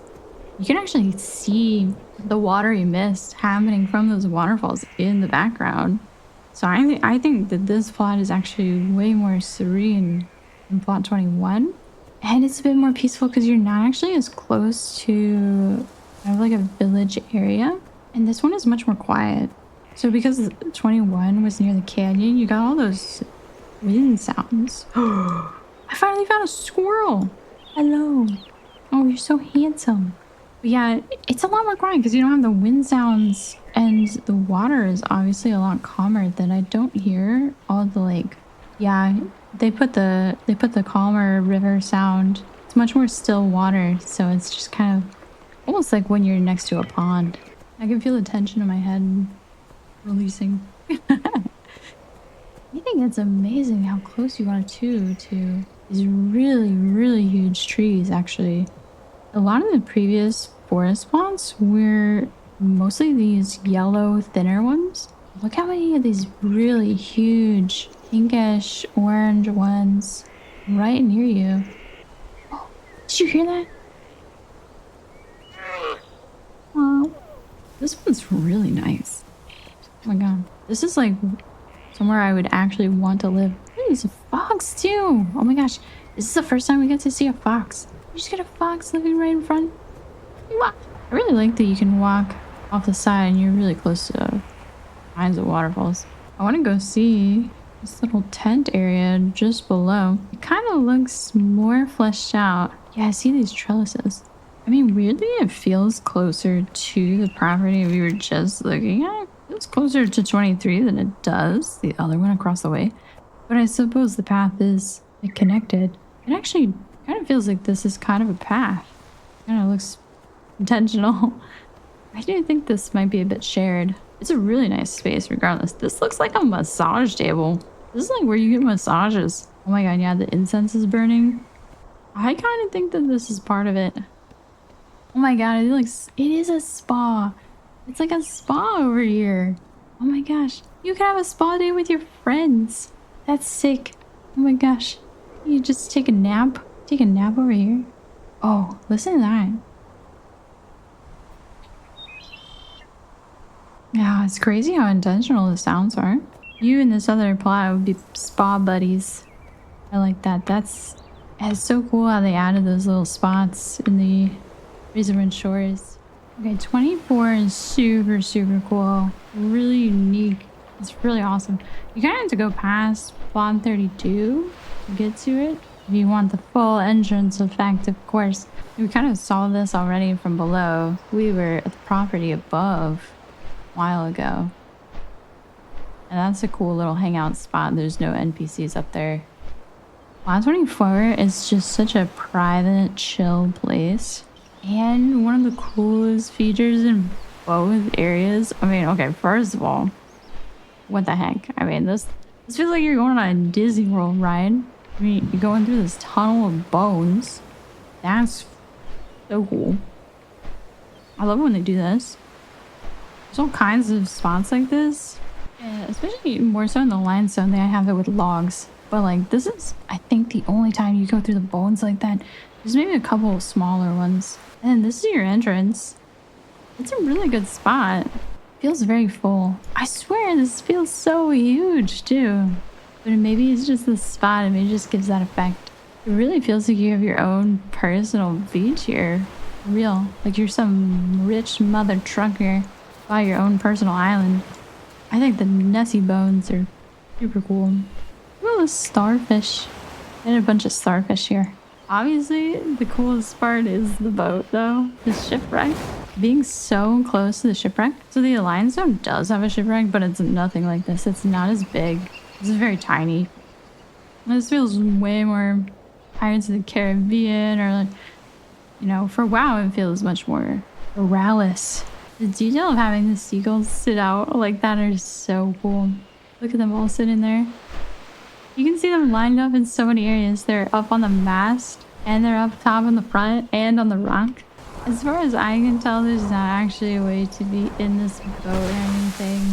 Kind of swam around it a few times, but it's pretty fun. It's pretty fun. And it does have quite a bit of detail. The beach itself doesn't have a ton on it, but it is just cool to hang out by yourself, doing whatever you want. Set out whatever toy seat you want. You see all the starfish on the boat. Look at that. There's a fish skeleton in there. That's really cool looking. You see there's sharks. It's a shark infested water. Oh, look at that. That's a different kind of eel. My, oh my. So yeah, and actually the beach does connect over. So you can see kind of where we are. It does go around. You can go around to plot 54. This one's so chill. So many cool decorations to make it a certain vibe. There's definitely not much else to see beyond that, so I hope you really, really enjoy the piratey feeling if you pick this one. Personally, I really like the vistas. So I don't think I want to be too much in this little cove, but it is really cool that they added a cove like this. Okay, Plaid 25 is super, super cool. I mean, this corner, the northwest, is all around. Has some really cool plots. I think it looks great. They have some really cool amenities too. This is your entrance to 25, which is so cool. You get this kind of like round area. There's I think there's a Mechagon event going on right in front. I don't think that's actually standard. I think that's just happening on the map event. But oh my gosh, we haven't really seen this kind of like rounded front. It's really cool. Kind of a little patio area. I think it's adorable. But that's not the best part. That's not the best part. There is so much to this plot. It's crazy. It's crazy. You can already see it. I mean, you got huge stairs in the back. We gotta do that later. We're gonna do this first. Look at this huge ass deck. Oh my god. Right next to this huge river too. That's that really blue water. You see now that we've been to the forest a lot how different the water looks. The forest river is just completely different. Look at that fish. Oh my god. Those look good. Yum. Hello? And you get a little tent area. Aw, that's cute. The little shovel buckets. You can go further down. And I feel that this is all pretty included. This path kind of being flooded is just really cool. But if you go further down, it's all connected to you, and it's really only connected to plot 25. I mean, plot 2 can come down to it. We've seen that earlier with the rope swing. But really, it's direct path from you. It's kind of like a boat launch area. You have a really cool, fun party out here. Get to know your neighbor and share all of your amenities with each other. I love how many stool areas there are. You can just sit next to the water in the horde zone. There's another more free tent. It's really cool. A wagon. Okay, we go back to the super, super cool part. Obviously, we saw the stairs in the back of this plot. Huge stairs. We got a little target practice in the back. A little archery. Be a really good plot for a hunter, especially marksman. You go up the stairs. Look at this. Oh my gosh, you just get like this little candle and table area. You can look over your property like this. There's not a lot of plots that let you do that. It's just so cool. Maybe you can run a restaurant. Maybe you can host date nights for your fellow neighbors in your neighborhood. Oh shit. These dinners look super good actually. Got some ribs. And look, it's just so connected. You just keep going up. And then you pretty much go to town. You see it's right across the way. You're just going to town. I won't lay claim that absolutely all of this is technically part of the plot. But, I mean, come on. The stairs go directly from your plot down here. From plot 25 directly to this. That's so cool. It's so cool you get to see that path out there. It's stuff like that. It just seems so intentional the way they path things around in the rest of the neighborhoods. You can see so many cool sights from here actually. When you look up, you can see those rock faces. You'll see the wyverns flying by, and you can just see quite a few of the waterfalls. You see that more narrow one over there, and then the bigger one in the back that you are near the rope swing to. Yeah, see how the wyverns shadow? You're so close to the wyverns. This plot has so much stuff to it. Crazy. Okay, plot 26. This one's another beachfront property. Kind of a corner side lot too. It's kind of interesting how it comes off the path. Now, if you look on the map, it mistakenly could kind of seem like it's a pretty secluded, private area. I would not pick this for a private one. It is not very private. But it's got a really great view. And I think it's really fun. If you want your house to be seen, I feel like this is an excellent plot for that. You want to be seen. I think this is a great view of the hippos, actually. Really cute to see them drinking the water here. Oh, he's digging. He's digging. Oh, he's trying to find something. What do hippos dig for? They put a lot of animations into these hippos. Oh my goodness. He's done whatever he's doing. I really think this waterfall area is just really cool. I know I keep saying it, the waterfalls in this map are just so well done though. And I love you can see multiple layers of it, so you can see the waterfalls in the back behind it. The part why it's not private though is, so across the way, it doesn't necessarily look like it, but it is, there's a property right across the water where the hippos are, which we've seen already. But also you kind of got Party Island. So Party Island's going to be looking at you.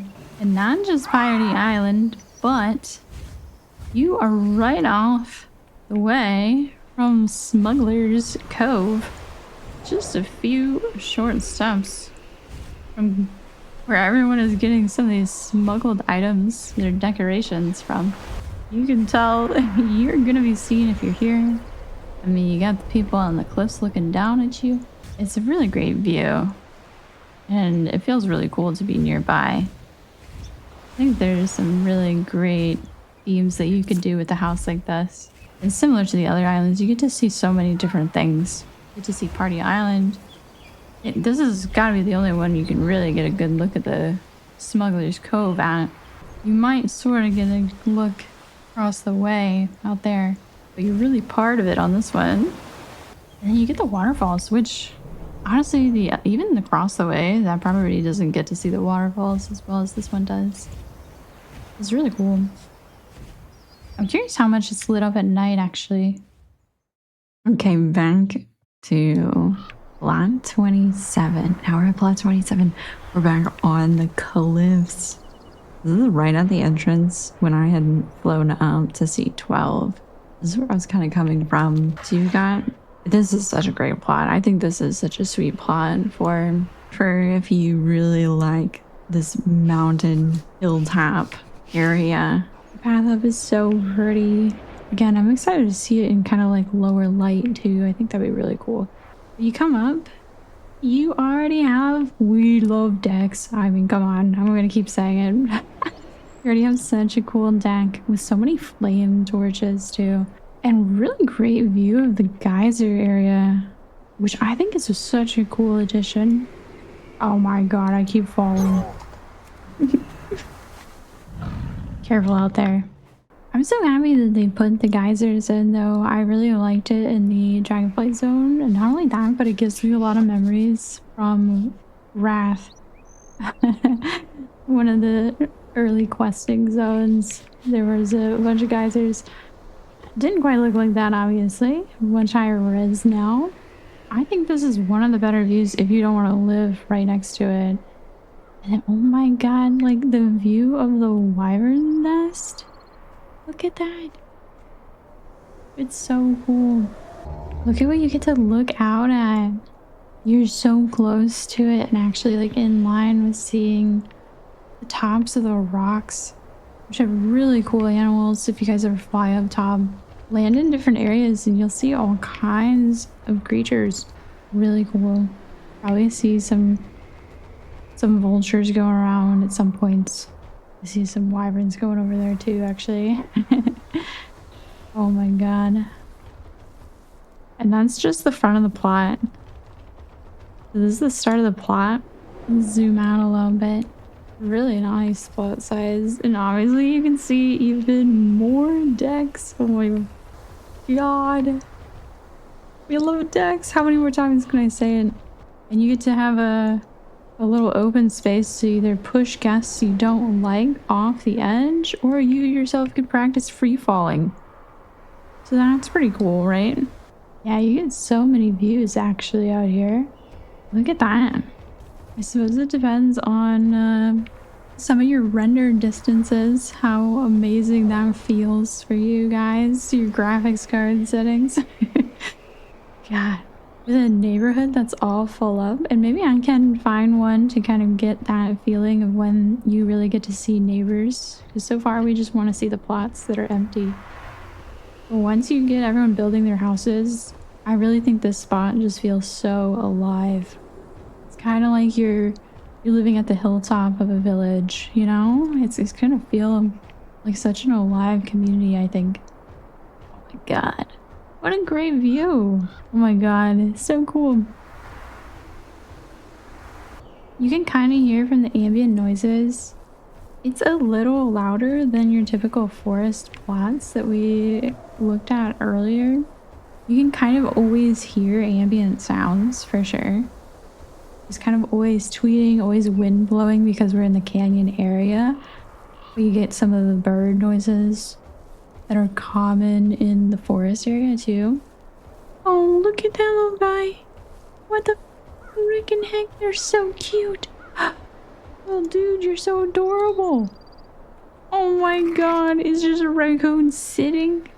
Oh, he's like, this city. You can actually see the vultures sitting down there, like I said. There's a bit of a rotation on where animals go. Okay, that's plan 27. Get another little run around of Plan 27 real quick.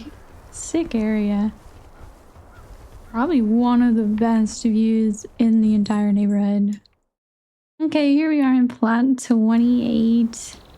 You can see we have a hippo. We have all kinds of animals. We got some pink tall striders, sleeping salamanders. I think this jungle-y area is so nice for if you want to be near the animals. There he's going. He's off. I think he must have quite a wide range of patrolling because I've visited this spot quite a few times and did not see this hippo here. But you definitely always have animals nearby. Definitely always the salamanders really close. Now, at first, this plot doesn't seem necessarily the craziest. I think you have like a really close, cool view. Almost like going to oh my god, what's that restaurant with the animatronic jungle? It's crazy. I'll have to look up. I can't remember the name. But your view of that jungle waterfall, the oasis type waterfall, is just so picturesque, isn't it? Oh my god. And personally, I kind of like this one too because it reminds me of Pokemon Mystery Dungeon. It kind of looks like a house, like the plot where you'd put your Mystery Dungeon team house on. Just in my opinion. So you look around, it's not necessarily distant vistas with this plot. I think that's not exactly the goal. I think it's that you actually get a really nice view of some of these waterfalls. And like I said, from the back, seeing that waterfall too. So having it in front and back, actually not common. I mean, really unique to this plot, I would say. And you get plenty of animals. You have a cute little pond here. I definitely see the salamanders drinking from it. And then of course you can see there's stairs because you are really close to the flight master actually over here. Rune totems, bounty north. Right above you up here. Hello. We kind of get a sense of the noises on the plot. It's kind of got a little bit of that beachy vibe still. Definitely got those kind of water and wind. You're really close, right in front of you, to just walking up to this waterfall, which is a really cool place. It's a huge cave. I mean, isn't this is super cute. Wow, you can see, I think you can see the bones are like, it's a barrel. There's like a crushed barrel moving in the water. That's really cool. I don't remember seeing anything like that in WoW before. You can sit here on this chair down here. It's kind of a little fishing area. Really pretty. And yeah, you know, there's a plot above, but really this is kind of your across from plot 28 area. A little more awkward for the other plots to get to. So I would say it's kind of the most connected plot to this cave, which is a really pretty cave. Oh my gosh. What an attention to sound design. It's just completely different water sounds from outside. You can hear the wind slowly dissipating.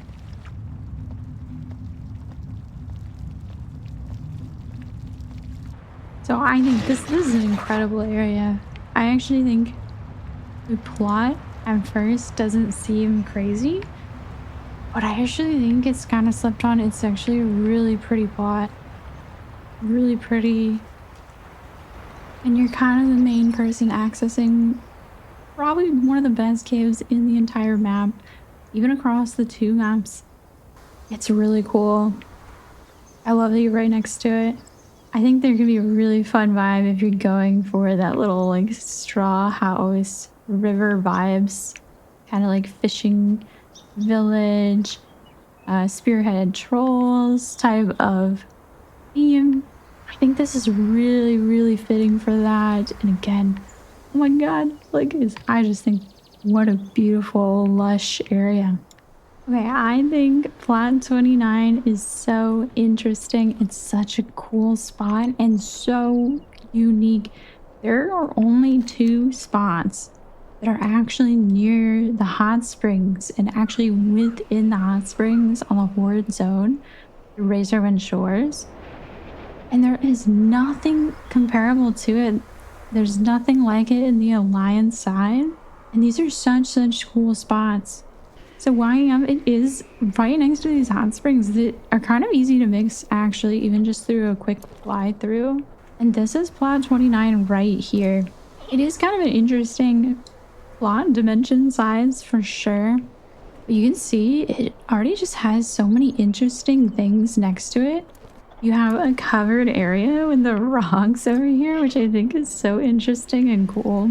And you have decorative, more awnings, more braziers, and you're kind of connected to the only other plot that is within the hot springs, but not too far. You can see there's quite a distance between it, and these rocks are really kind of blocking you.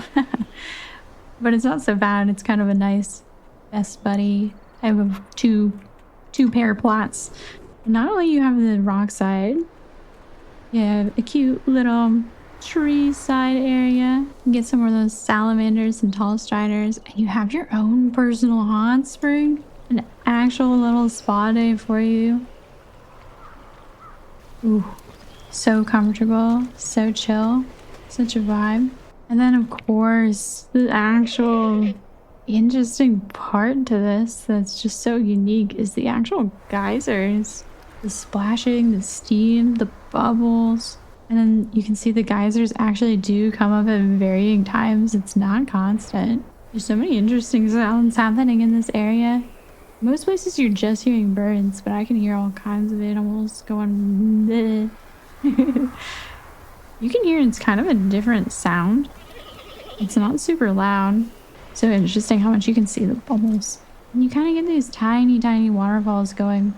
And you're just a short ways from kind of these other amenities. I mean, there's really not a lot of plots here. So really you can sit here, you get some more pina coladas going. You can see, looks delicious.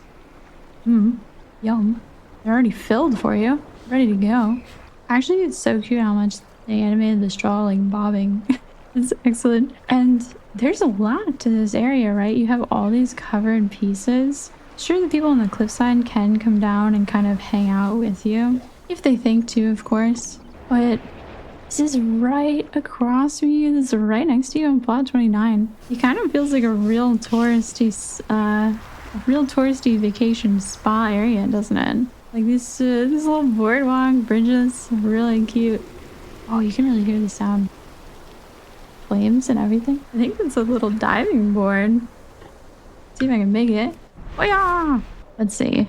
Got a little jumping board. Oh my gosh, we kind of do. Woo!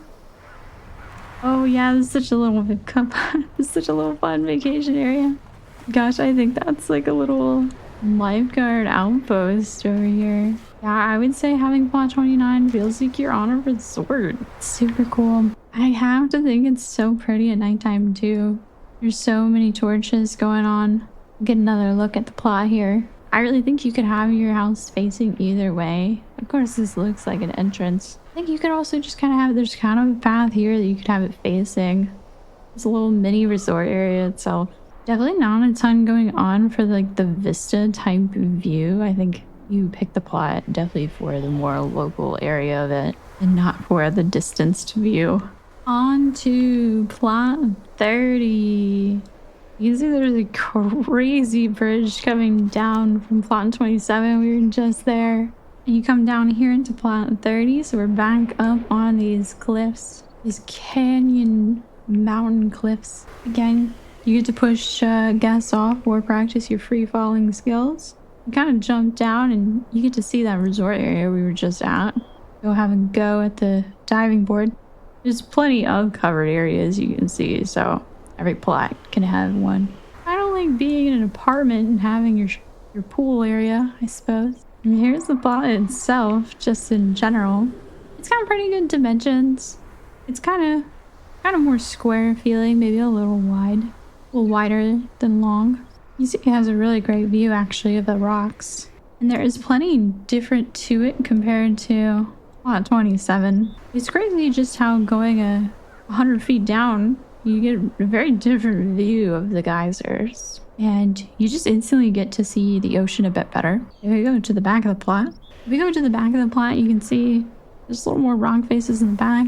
You get a different view of different area that Wyrens like to go to. Very different rock structures. And you get to see those rapids going down. God, I think that's so pretty. It's just really cool how they put the rocks like that. And you can see there's some There's some fun stuff down there. This is a really nice plot. If you thought the other one was cool, I mean, this one's pretty crazy too. You get 2 areas to push guests off of. Another look at another little waterfall. And a cute bridge. Adorable.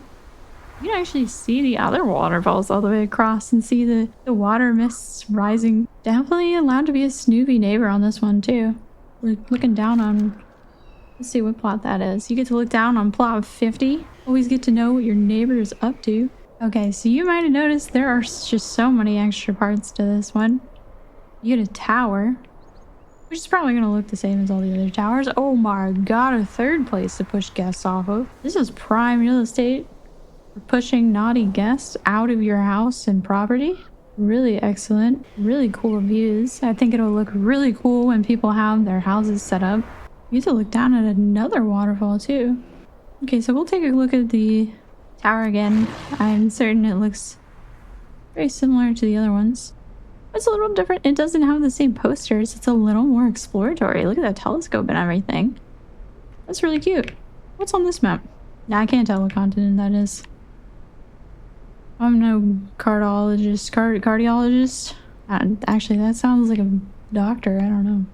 Oh, that's so cute. There's you can sit. Oh, you can sit out with your telescope here. Oh, that's so pretty. That's really cute. It's gonna look great in the night sky. The stars are really showing. Now your book and your candle. Oh, this is a really nice tower. What a great place if you like to host for your friends and stuff. Yeah, that's a really great view. Really great view to hang out with your buds. 2 fireside areas. Little candle.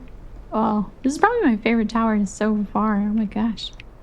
Plot 30 has one more really cool aspect to it. You can come down this path. Jeez, I mean, this one has an insane amount of amenities, doesn't it? Look at that. You can see the turtles drinking water. The salamander too. Oh, the tall strider's doing it too. They're all thirsty. Wow, this one has hippos. You get to see hippos down here. And the path goes all the way down to the water. You straight back down to the path. Pretty much none of the up top mountain houses have that direct of a path down to an actual connecting area.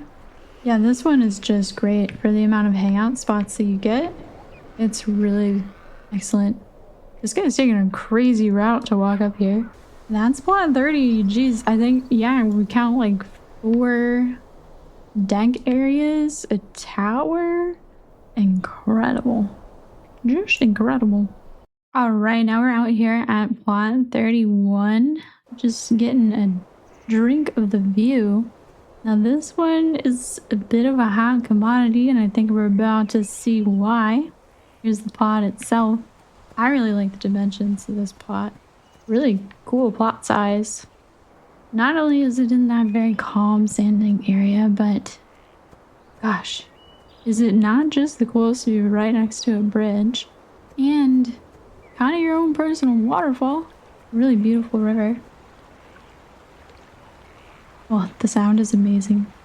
You're kind of next to a very alive area. I mean, the waterfall back here is so beautiful. Let's get a good look at that like, really quick.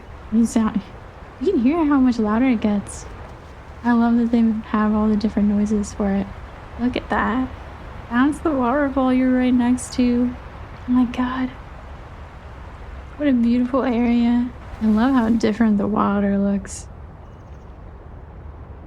You can kind of see there is a path going up, so we're going to go there in a second. I love when you get to see the foxes nearby. Butterflies. You are right next to the dam. I don't think a lot of players know this because it's not super connected, but there are these cute little areas like this. If you go up, you can see this is how they're kind of directing the rivers and why the water is going the direction it kind of is across the whole neighborhood, which is really cool. And yeah, this plot is the only plot that's really right next to it, which is kind of fun. And I think everything close by in proximity, it's so cool to have such a calm plot and yet feel so part of kind of a rural village. You can feel like there are people nearby. You really do have neighbors, and the NPCs are kind of keeping it alive for you. Feels like you're in a real town. There are vendors out here. You have a baker, meat vendor, a forager. Do not loiter. It's like a real market square. Always got I stuff really to like the offer. florist here. See anything new? You can get those actual held in your hand flowers. And then something you really notice probably are the string lights right next to your property, which is gonna look so beautiful at night. You are right next to like a little restaurant, the bar area, actual tables with plates and drinks, with the view of the waterfall. It's right next to your property. You can see there is like a full town here. And I bet you they are going to build something out. I really think Blizzard is going to just keep adding to these neighborhoods, which will only make it even cooler later on, I'm sure. Can't wait to see all your guys' property values randomly go up as Blizzard adds things. You see back here, you get to actually come up to the waterfall up front with all the beautiful deer and foxes and bunnies and turtles. We'll get one good last look at plot 31 before we go to the next one. I will say this one was a little tricky to find an open plot for. This one gets taken pretty fast. When I went to a completely empty map, it was the first one taken. I have a feeling that a lot of people really like this one. And I think for a good reason, especially if you like feeling like you're nearby to something. Okay, plot 32 is such an interesting one. You can see I'm down here near that kind of Booty Bay fishing village area. It's in this really interesting corner. And it's going to be pretty beachy, basically. Like I said, you can technically walk up from it from the fishing village. But technically this path here is the back of the property. If you want it to be the front, I mean, you sure could. The property sign is over here, though. You can see there's not exactly a path to that. You can definitely go under here. But this goes to that pirate ship house. So yeah, this is kind of a cute little fishing-esque house. You get this net next to you. You can dry your fish, hang your fish up. Wow, you can hear the seagulls from here really well. I don't think I've heard that super well in all the properties. Hermit crabs! It's really quite an interesting little island you get here with this big desert tree. I think it's really for that fishing vibe. I think this is also a really great spot if you like that type of feeling. Like the high mountain tauren, the darkspear trolls, anything kind of water side. Even the goblins tend to have something kind of in this theme. I think it's really fitting. You can see we're actually across from the cliff house that we just saw recently. The plot 30 is right up there. And you can see it's just a short little swim. You can also have access to this patio area. Another nice fishing area. It is kind of shared proximity-wise between both properties. I would say it's pretty close to both. But I think more so you have probably the easiest access to this little rest area, the cliffs, which is such a cool little area. Yeah, it kind of has that pirate, I don't know, you could probably get that pirate trolls, goblins, possibly even like Borealis humans, kind of those Borealis pirate vibes if you want. It's really fun. I haven't seen too many like gold piles and gems in the previous areas yet. Probably because you're so close to the pirate ship, I would say. Definitely think this spot is such a fit for a very certain kind of theme like that. Such an interesting plot to mention too. Kind of goes far to the back. And it goes really close to the water actually. You're really close if you want to do some water side decorations. Okay, now we're coming up on plot 33. Plot 33. You can see I'm kind of in the middle area with the bonfire. So plot 33 is I would say in a cul-de-sac, basically.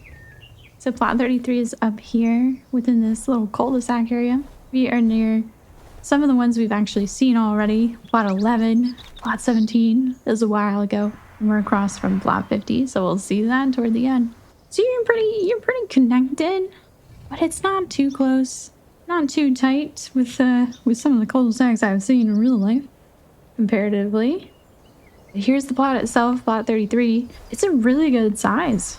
It's a really good size, especially for one that's near the water. A lot of the ones near waterfalls, just water in general, actually tend to be feeling kind of small, kind of tight, kind of the square dimensions.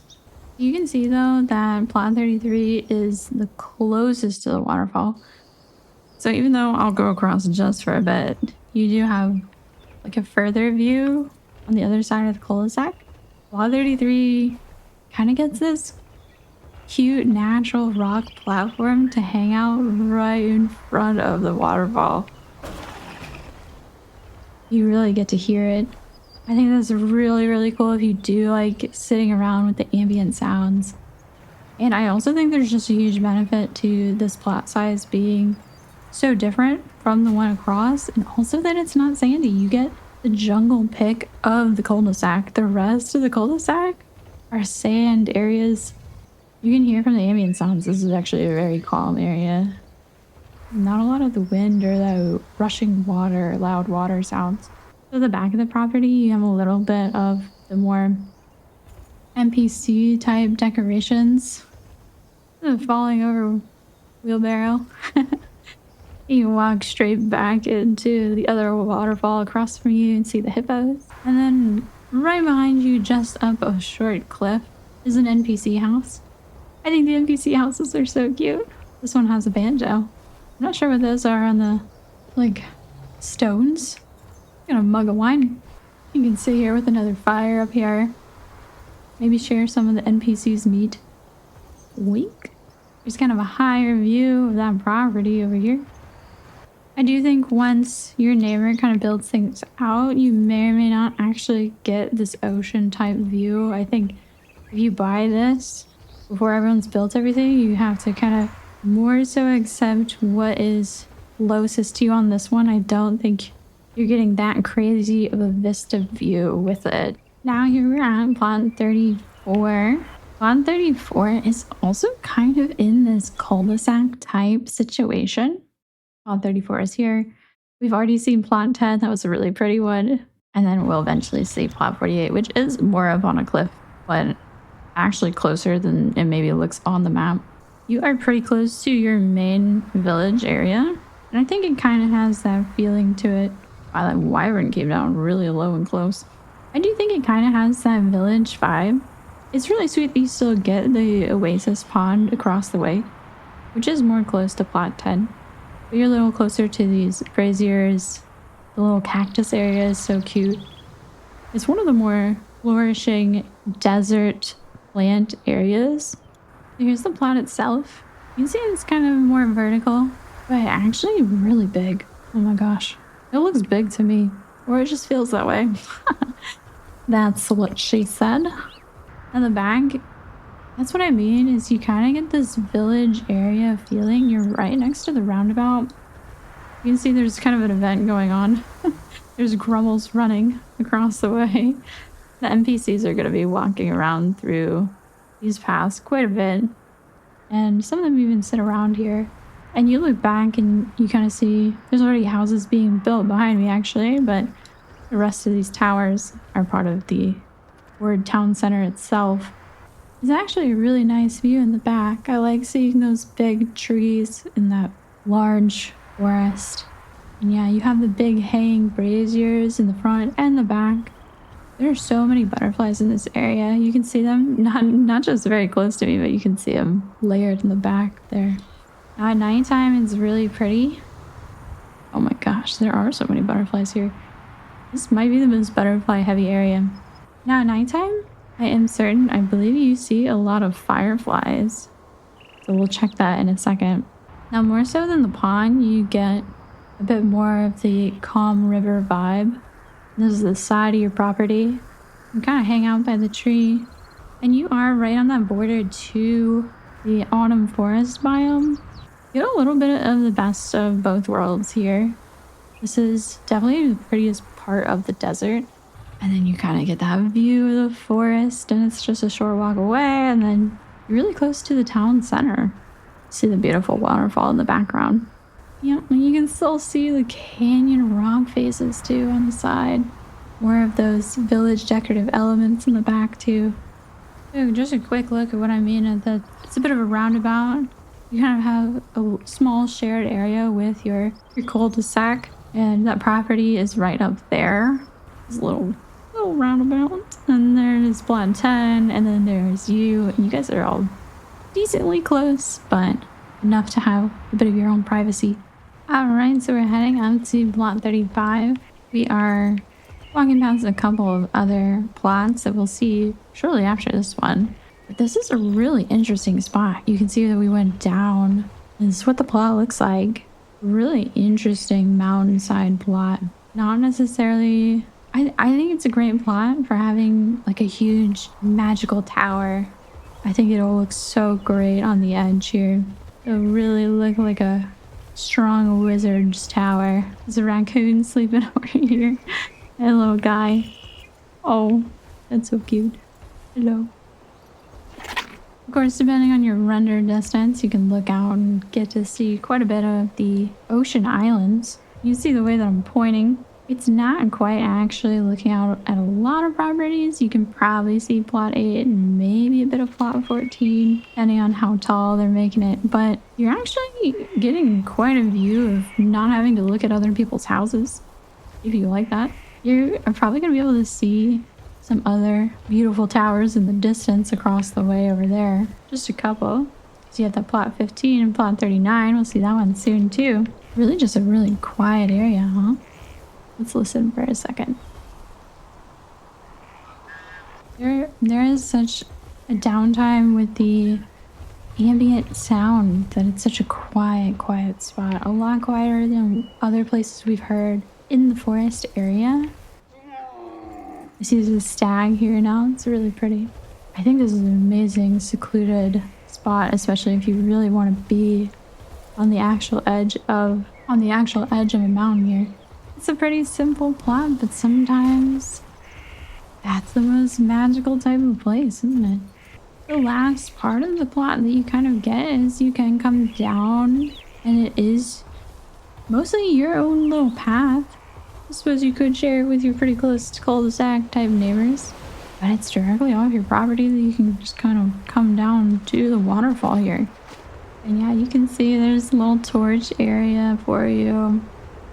It is connected up to those two plots that we were talking about, plot 15 and plot 39. I think it's a really great neighborhood area for a group of friends too. It's fairly connected, especially for the inside map. There's not necessarily huge blocks of areas that are actually so easily connected as this. Again, that's plot 35. Wave goodbye to 35. There's those hippogriffs. Bye. Now we've headed to plot 36 here on the opposite side. Right across from plot 25. Some of the closest across from each other plots there kind of is. You're pretty close. Plot 36, here it is. Really interesting dimensions, actually. You never quite see that many fences along the plot border. I think the benefits of this one is that you do get some of these waterfall views. You get a pretty different view for this particular corner of the neighborhood. A little overlook with some braziers. Really nice view of those huge canyon rocks. Even the shrews looking out. Just thinking, wow, what a place. Yeah. What do you think, little guy? This is a very calm plot, and it's not like a mountain. You know, the other ones are very high. It's just a very nice cliffside plot, and you get to be right next to the Horde's version of their farm area. So you kind of get to look out on the goings-ons down there. We kind of have these really interesting sounds. It kind of sounds like construction noises. Yeah, I would say this is the best view of the farm area. You can see There's no other plots actually really next to it. On plot 41, you get to be right next to it, which is really cool. But if you don't really want that farm plot, that's where the unique factor comes in. Because there's only really 2 plots actually next to it. Now the cliffside plot all the way up in 27, we'll get to kind of see it. Depending again on your kind of render distance and graphic settings. I think this is a really great view if you like having the interesting community views. Because you're also really close to the town. So you get the town feelings. You can get some of those construction noises apparently. Didn't know any of the plots had that. You're right at the top of a waterfall, right next to a bridge. Hopefully you get a buddy across from you who really likes talking. You can hang out together. Maybe they'll even share their deck with you. And ultimately, you still get a really great view of the waterfall. You can see I don't have to go too far off to see how cute the waterfall is and the pretty rivers. And getting to see the rest of the estuary going down. But yeah, I think the prime value of this spot is getting to be above the farm area. Next up is plot 37. This is the entrance. Get a cool bridge. Oh, we love bridges. Bridges versus decks. What would be cooler? I don't know. I couldn't possibly decide. Obviously, I came in on a town that is raining right now. This one was not quite easy to find either. I had to cycle through a few neighborhoods. I think this is quite a popular plot to pick. Even in the most empty neighborhoods, this was taken first. Right away, you just get such a cute little area, actually. It's a little note. Will, candles. Oh, fruit punch going on here. Oh, that's so pretty. This is a really cute hangout area. Really, really calm. If you think about it, it's a really nice, secluded spot. You probably see a few houses being built across the way. You see 1951 and 7 over there. But it shouldn't be too crowded. And I think it'll have that really nice, low-key island vibe for you. You can see the houses are already kind of being built. Obviously, people might end up making them taller. But with these sandy islands, not a lot of people are even building those huge blood owl towers. The blood owl towers tend to be on the forest side, so I think that it'll continue to be pretty low-key for most neighborhoods that you pick. Kind of like what we're seeing now. So here is plot 37 itself. You can already just tell from the map that it's such a nice, private, secluded area. It's a pretty decent plot size for being by the water and near the cliff. And I think that this might be a reason why people really, really like this. Because this probably has to be the most personal pier you can get. And isn't that just so pretty out when it's raining? You can just hear the lapping of the waves.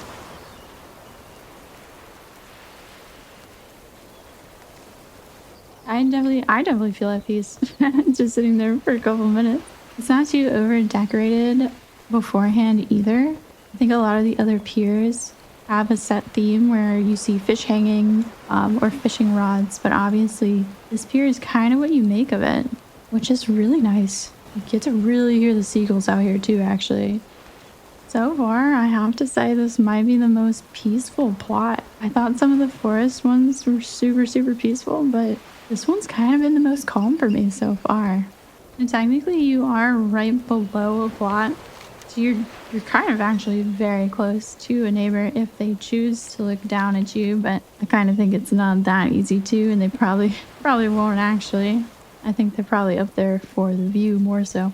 Definitely not the plot, I think, if you want to be viewed. I'm not sure how well people can actually see your house if you put it here. So, an upside for some people or a major downside for others. Here we are at plot 38. We were basically here not that long ago. Beautiful views of the hippogriffs flying nearby. There's a lot more deer on this one. But yeah, here we are at plot 38. We were just here a moment ago at plot 35. We are going to get a pretty different vibe, I would say. I think that much is clear already.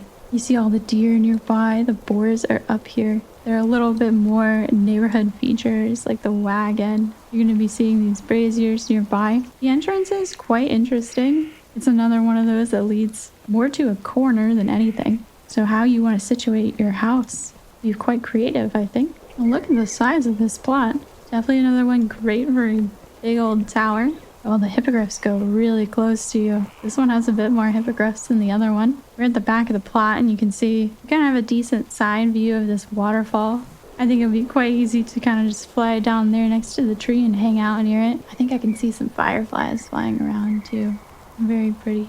You see right next to the plot is that spa area. I don't know if you guys remember that. You get the bathtubs. Spa day. You're kind of sharing it a little bit with plot 23. Although plot 23 is up on the cliffside, so it's not as directly linked as it is necessarily for you here at plot 38. I think here at plot 38 you get quite a different view. Definitely different sounds. The sounds are coming up more frequently than when we were down at plot 35. If you guys remember, you're gonna have a way more direct view of your neighbor across the way at plot 42. You're kind of gonna be able to wake up in the morning, get your mail, and wave at each other. Oh my god, the deer is so cute. Look at that. They're playing. If you think about it though, from the path itself, it's kind of cool how much trees you have right next to you, surrounding you. What a lovely area here in plot 38. The plot 39 is just across the way actually from plot 38. It is the one with the bridge entrance right across. That's plot 39. Really cool to have a bridge over here across the mountain. See the waterfall while you cross it. Feels a bit different when your plot is right up against the mountain wall. There's some really nice detail to the ivy and stuff like that. You just kind of look up. It really feels like you're right next to a grand mountain, doesn't it? You can see we can see those plot signs, so we're gonna see a lot of our neighbors' houses like this from plot 39. It still feels quite private. You can see there's a path straight from the back. You got torches. You walk back. It's gonna be so pretty, you guys. With snakes and foxes. It feels like a real actual mountain hiking area. And this string light area is all yours. Look at how pretty this place is. Man, they're serving up brats here. Got the fresh sourdough bread. Oh, it's so pretty out here. All these little tables. You get to just look out. It's a nice relaxing tented area with some benches down here. With the ambient string lights. This is one of the prettiest amenities and additions to any of the forest mountain area. And it's always cool and it's very, very personal to you. Certainly your neighbors are going to see the string lights and they could easily fly over here, but it's quite a distance away actually, that unless they're really looking for it, and it's quite a distance from them actually. The bunnies. It's really your personal little backyard there. A really, really excellent plot. One of the best views of this waterfall for sure. You have to keep in mind that right at your entrance is that path down to the waterfall. This is an actual path directing you down to the waterfall area. It's right at your entrance. I know I definitely see a lot of neighborhoods building really majestic towers on this plot. Now we've headed back down to the hot springs area to go to plot 40, which we saw minutes ago. Because that's our only hot springs directly to the hot springs resort area, aside from plot 29. So you got plot 40. It's quite a different vibe. They're a decent distance away from each other. You're kind of connected, but obviously you're just facing very different directions.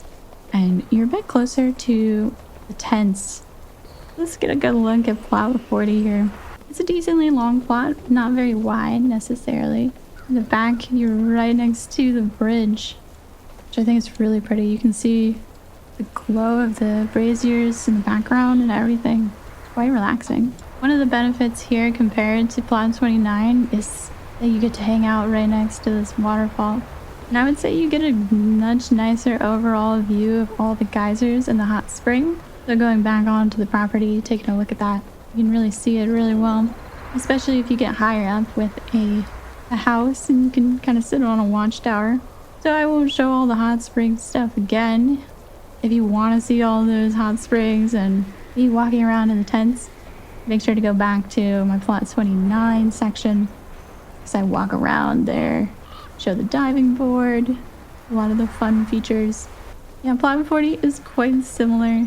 I think plot 40 has a bit of more of a town vibe, possibly from the back. You start to get into some of the more fishing area, and you're pretty closely connected to a tower here. You'd say that it's actually not too badly connected to anyone else too.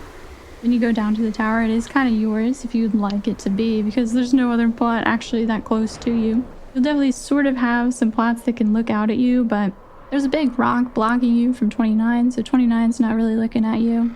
We go back up here. It's not raining, so we'll be able to see it a little better. But you can see now I'm facing plot 48. It's not going to be too easy for them to see you because of all the rocks too. So at most, you know, the other cliffside houses are not actually on the side that you are on, so they'd have to pretty intentionally decide to sit there. It's a pretty calm place. Next, we're coming up on plot 41. I think this is a really special plot if it fits the theme that you're thinking about, something that you really enjoy. This is plot 41. It's so big that the back fences didn't quite render for me. It's a nice wide area. Really a nice plot dimension for kind of a ranch style thing going on here. You can see there's salamanders sleeping.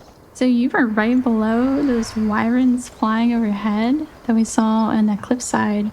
We saw those at that canyon mountain property above.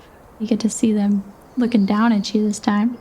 The highlight to me of this property is it's really the only farm land level connecting property that there is on the map. Interestingly enough, they didn't really want to put much of a farming zone for the Horrid side. So you get a pretty calm area with a farm town vibe. You can see there's a cart going by. You get to see NPC events going by all the time. You still get to see the town center in view. And you're near the jungle forest. Of course, from the property itself, you might need a bit of a taller house or a watchtower to get everything in view. So if you're a bit higher up above, you can see everything pretty decently. Also depends on some of your render distance and graphics, I would say. It's probably the fullest view of the jungle corner scene. Also the map, you can see where we're pointed at.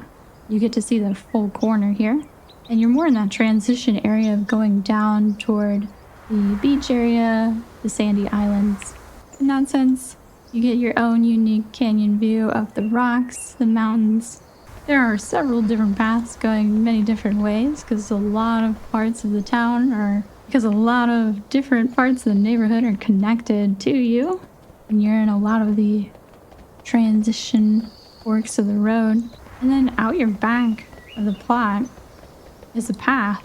We go up the path, past some snakes. Ooh, a scorpion. Now we are on the path that I originally flew through that goes up to this canyon mountain. Possibly a good one if you don't want to be on the mountain but still be close enough to your buddies that do want to be up on a mountain. I really think that this is a great plot for those that want a farm vibe but be on the Horde map. On to plot 42, we're finally finishing up on the autumn forest cul-de-sac area. Last plot of the 3. The hippogriff's still flying by in a different pattern. So here is the plot itself. It's quite large. It feels quite large. Very wide. I would say a better view from the back of seeing the islands. Again, I think it depends on your graphic settings if you want to test them out here. If you do go for this plot and seeing how much things change depending on colors and fog rendering. Now this plot kind of has a better view of more calm waterfalls. I think that's the nicer part of this plot compared to the other two. You actually kind of get to sit on the side and genuinely see and hear the waterfalls a bit. And they're quite cascading. These are the cascading ones instead of the big grand waterfall on the other side. Aside from that, this one doesn't necessarily have amenities to it. Nothing else connecting. It's kind of a view and a vibe. We can look down around here and there's not much else going to it. You can see there is a string lights area, but that's definitely more so connected to that property that's there, the 52 property. We'll see that in a second. Of course, you could probably fly down there. I would not consider it really a personal amenity connected to this plot, unfortunately. Next up, we're walking to plot 43. Kind of cool to see like the foxes out here. I think that it's really interesting. Some of the canyon mountaintops have a lot of the same forest animals and vibes. You can really feel how quiet it is here actually if you listen to the ambient sounds. Now this is plot 43. Kind of an interesting dimension size again. I think you can really play with which direction your house is kind of turned on this one. Doesn't necessarily have to face the front, right? Now, plot 43 has an interesting proximity to a couple of other properties, but here we are, really quite south along the canyon strip. Now, down below you is plot 54. We'll see that kind of last. And we've seen plot 12 a long time ago. You can see it's above you. You guys don't really see each other that much at all, but it's a nice connection for a friendly neighbor. Now this is a really interesting deck area. I think this might be the only one with this type of bridge going on. We've seen plenty of other decks and none like that. I love decks that really complete a full corner like this. It's really, really cool. And again, your plot may end back before the deck, but I've said it before, they're pretty loose and kind with the definition of being within the plot, so I've gotten things past the plot line. I'm sure you can have some furniture that's really edging up onto the deck itself. And this is a really fun view, not only of Party Island, but that really pretty waterfall down there, those kind of estuary rapids. Oh, I really love the canyon rock face across the way. Depending on your render distance, I'm sure you might be able to see the Smuggler's Cove even better from here. This is a really unique view, actually. I don't think that really other properties are getting it. I think plot 12 probably had somewhat similar, but it's a different angle. We can check real quick. Oh yeah, plot 12 didn't really actually have a deck out this way, but they can kind of come up to their edge if they want to and see it. It's a little more awkward. I think that this plot has much prettier view of everything down below. You can see you can really look directly below on plot 54. I'm sure it's gonna look really pretty when everyone has built their houses. I love this view the best too of the canyon shapes going on here. That's a really pretty natural bridge going on above the river. You get to see so many of the tropical trees and one of the fullest views of the entire mountain that shapes the back of the island of Razorwind Shores. This is such a beautiful, calm property. The ambient sounds are not really including too much wind. Very quiet property. We are at plot 44. We're back in the forest, back in the autumn feelings. A deer. It's a decent sized plot. Kind of feels like a suburban style plot for a nice family suburban home. You can see plot 44 pretty close to a neighbor across the way. So we're right here. And across from you is plot 20. We saw that a while ago. And then on your other side, you got plot 45. We'll see that soon. But otherwise, through the back and stuff, it's quite empty. Except that you get the feeling from the NPC villagers. So you're right next to the market circle. Just really cute. We've seen the market circle a couple of times. This is where that florist is that I mentioned. And a few produce vendors. You see they do walk around. So the NPCs do have their own cycle. And this one, they're not really here right now. Except this one. And their pet hyena. Very cute. Oh, she also has an alpaca. Dolly and Dot are my best friends. Anyway, I've kind of seen these connections before with the previous plots, but this one has quite a lot more deer, quite a good amount of wildlife being near the market. It's a very lively plot, really right in the middle of the forest. So let's try to get a good look around us. Really surrounded and immersed and in the forest village. Not too many other personal private amenities to it. So that's why I think the best use of this is if you enjoy living out in the forest, but it's not necessarily the mystical tower area as much as having a cute little village house with maybe a chimney. Not to say that you have to do whatever I'm saying with your plot if you pick this one. So right down the way, shockingly, strangely enough, oh, it's a very interesting A skunk? Oh, is it a badger?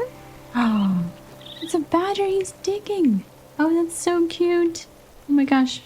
I'm sorry, Mr. Badger. You distracted me. So surprisingly, right actually across the way from 44 is plot 45. So we're not too far from it. And this is plot 45. Quite a different dimension of a plot compared to the one we just saw, plot 44. Some really interesting connections to it in the back. Your front is kind of part of the suburbs, like I just mentioned with plot 44. You're going to see the NPCs passing through because you're not far off from the market circle. Although it's just not really going to be in view this time with your house as much as you saw it in plot 44 because a lot of the trees are blocking it. So you do still get the feeling that you're in that village, but it's not necessarily part of your eyesight right away. Out back are, like I said, quite a few connections. There's a direct connection into the river. There's a dead fish again and a squirrel, and we get to see the bridge with the beautiful string lights that we saw a while ago near the waterfall. There's the cute little village restaurant over there. It's really such a great vibe with the rain, isn't it? I think this is such a cool, unique bridge. I haven't seen this on any other property. Helps you get across the stones and you get a cute overhang overlook, a covered overlook. You get to hear the waterfall so nicely and brightly. Really fun to be right next to a waterfall, see the top of a waterfall, and see small waterfalls up to big waterfalls. And this might be one of the best views of the town center of the neighborhood. That's really cool. So going back over, you get a tower also. A little wagon featured here. We'll take a quick look at the tower. Oh, there's a lot of badgers out in this one. They're super adorable. Oh, someone else is looking at the house with me. Okay, so it kind of has some similar features to any other towers we've seen with that little map. There's some shovels, I think, which is sweet. We go up. You see what kind of view we get, huh? Oh, an even better view of all those waterfalls that I was talking about. You can still hear the waterfall connected to your plot too, which is amazing. There are not many towers where you actually get to hear that type of nature ambient noise at all. Wow. This view might have the most waterfalls within a nice view of any plot we've seen. It's a really nice view connection of both the town. Yeah, oh my god. This has got to be the best view of the town center. This really makes you feel like you are part of the town. And you can see all the rocks, the canyon connected across from the forest. It'll feel even more fleshed out when the properties are filled out. Again, I am only looking at neighborhoods that are largely empty at the moment. I definitely want to see how much changes with filled out neighborhoods and seeing it in different weather patterns. But this is a beautiful property. I really, really love it. So this is a general vibe from Plot 45 being on the actual plot. It's a beautiful river in your backyard that you actually get to see it winding and rolling. Your front is still really foresty. You're surrounded by the trees and berry bushes. You've got plenty of animals around you, deer, fox. This is a really cute village forest plot. Next up is plot 46. This one is very coveted at the time that I am recording this. It has gone around word of mouth as one of the best plots of Razorwind Shores, and you might see from the view exactly why. You are very close to probably the most picturesque scene of waterfalls between the current two maps. This is just a view that you are not getting on the Alliance map, and in general it is just a unique view among the Horde map. I know I've shown so many waterfalls, but you're just not getting it like this, and especially in the forest zone where we're at. So this is 46. It's got so many unique parts to it. I think that's why so many people really love it. It is not particularly close to any neighbors. It's a very quiet, very calm. You have the view of the waterfall, and you're still kind of part of a village, still part of a town without the hustle and bustle. So you're right next to that bridge. There's a little more to it. You got the beautiful trees too. I love that. Those big ones. I really like the big ones compared to some of the more narrow ones. Of course, it's all very pretty. And you're right next to the big tall mountain. I mean, the view with the mountain behind the waterfall too is just incredible, isn't it? So when we walk back out here behind the property, oh, we're badgers. If this plot wasn't already amazing, you get a little water dock too. There's some really unique decorations here with the logging, the traps, the spears. And you get actual little seats next to a fire, and you just get to hear that waterfall.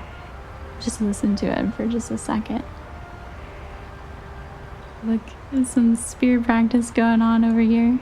It's quite the scene. Really pretty. Huge vibe shift. We are at plot 47. We are in the middle of the canyon, pretty close to the town center still. So you can see we're not too far from the hot springs area, actually. This is some of the most tall striders I've seen around a property for sure. I think this is quite a cool one. Really close to some side paths here. You can see all those wyverns flying overhead. They're in some of those common spots. They like to be up on those canyon tops, those rock tops. This is where 47 is again. Not too close to any neighbors, of course. In front of you is plot 48. That is up top on the cliff. They're not going to see you too much unless they come up over the edge. It's a really great desert vibe. Very connected to town. You can see with a nice view here how it connects up to town directly. Right across from you is this really cool upper deck area. I really think it's really all yours. Look, there's little kitty. So you get to own a free cat also with this property. And you can see again, there's just no one next to you. So it really is all yours. I really don't think any other properties are going to come up and try to share it with you. You might have some NPCs come up eventually with you. You get to see all kinds of birds up here with a free orange cat. Incredible. So coming up to plot 48, yes, it's very close to plot 47, but technically the entrance is just on the complete opposite side from you. It's a really cool entrance coming up the path onto a hilltop. So pretty. A lot of nature surrounding you.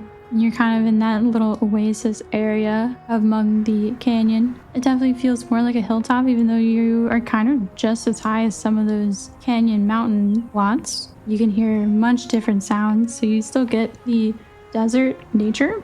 That's a big difference from the actual canyon mountain plots. A lot of those are actually forest, the autumn forest plots. And then this has a cool, unique view of the geysers. You really get to see the best view of all the geysers popping up at various times from the hot springs area.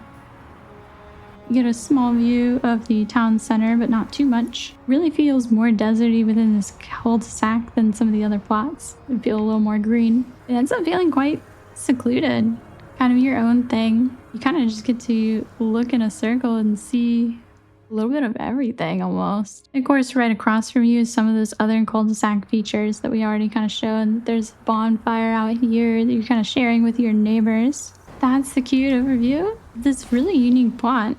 There's really nothing else like this one in the entire neighborhood. We're starting to head into the home stretch. This is plot 49. You can already see some really pretty creatures hanging around with us. Rabbits, boars, fox, stags. And already the walking up to the property is just what a really cool property, right? Now, plot 49 is really at the tail end of the Canyon Mountain plots. The one below it is that 37 that was more of a beachside, oceanside property. So we're really at the end of the line of the canyon here at plot 49. You kind of can see your neighbor over there a bit. It's a decent distance. The tower is kind of in between you guys, so you guys are kind of sharing the tower. But the tower is close enough that I would consider it as part of this plot too. Obviously, the big feature here is this really, really cool deck. It's a huge deck. Definitely the most kick your guests out of the property for being lame feature. You can see the dead man signs. I think this sending you out. Oh, here we go. We're alive! It's a really fun dive. And it's really cool to be right beneath the bridge there. So you can see the person below you, plot 37, pretty easily. You're going to see a lot of properties super easily among the islands. Probably the easiest, best view of the islands, especially for someone that doesn't have an extreme render distance or extreme graphics, is it'll still be very easy to see everything. It's a really interesting view. Probably the best one of the sandy islands here. I think this is a really fun theme. This might be one of the most Ashara type feeling property plots. I think you could have a fun goblin theme someday. I'm not sure how much they've added kind of goblin decorations yet, but housing is so great that I have no doubt Blizzard's going to add stuff like that. And this is just such a huge plot. It's a really great plot dimension size. Really cool deck feature. Your plot edge comes so close that I think you'll get away with putting decorations pretty close to the deck itself. Lot 50, you might recognize this circle area. It's another cul-de-sac that we're finishing out finally. So across is plot 33, and then down below you got plot 17 and plot 11. We saw a while ago. Now this is plot 50 though. This is the closest you get to this cute little pond oasis area. You can see the tall striders drinking water from it. You're really close to this little outpost area that the wyverns like sitting in to rest. Really pretty. And the plot size is kind of interesting. It's not too bad for being where it is. Really close to these hippos. It's really pretty. You can tell this is a nice little sandy area, but still has a lot of green next to it. It's still a lot of animals. Having a great time. I love the cute little jungle water going on here. You got the vines. It's really such a cute view here. You get to see a natural bridge that I was talking about from a very different angle. Really jungle adventures going on here. That's the feeling I get. And this is probably your best little view. It's like a jungle village view of your waterfall, your river. You got bridges, NPCs walking about. There are quite a few hippos walking around with you. You can see right across the way. You are super close to the flight point here. And it's just really great how different of a vibe you can get even being within a close cul-de-sac. Each of these plots has a very different feel, noticeably different views. You can tell from this plot here where I'm standing, if we look up and around, we're really not seeing the exact same angles or views. I mean, look at how everything is framed. The trees coming up around and not blocking directly your view of that beautiful mountain. They really put a lot of time and thought into these scenes. And being able to look through this bridge and see the cute little sandbar, it's really incredible. Now, it's been a while since we've come up on the sandy isles down near the ocean. And we're finally coming up on plot 51. Oh my gosh, what a cute way to hide. Adorable. So we're coming up on plot 51, which is the last of our islands. Oh, so pretty. You can see the fish in these rivers. Seagulls, whoosh. It's so full of life out here. And here's plot 51. So it's going to be an interesting plot size. It is an island after all. This is maybe a bit narrow, but I think perfect for a little fishing hut or something like that. Again, I think great for dark spear troll type vibes or even goblin. You get a really pretty tree out back. I love the shade. Love the shade going on. The lizards seem to also. It's your own little island paradise. I love it. It's the only one with these cute little bridges hopping to the entrance of your little private island. It's a bit grassy too. Some extra area. You get a nice view into a bit of that fishing village across the way. Although you have quite a few neighbors. So you're in between plot 6, plot 7. Behind you is plot 19. You get a good view, but you guys are a decent distance away from each other. It's a fun little tribe vibe. I love the seagull noises, the waves. You can hear there's not a lot of bird noises anymore. Really just mostly ocean. So we are at plot 52. And right next to it's plot 53. So we'll just do them back to back. Wonderfully right next to each other in arguably the best biome of Razorwood Shores. You can see there's plenty of NPCs walking by, soaking the feeling of the forest.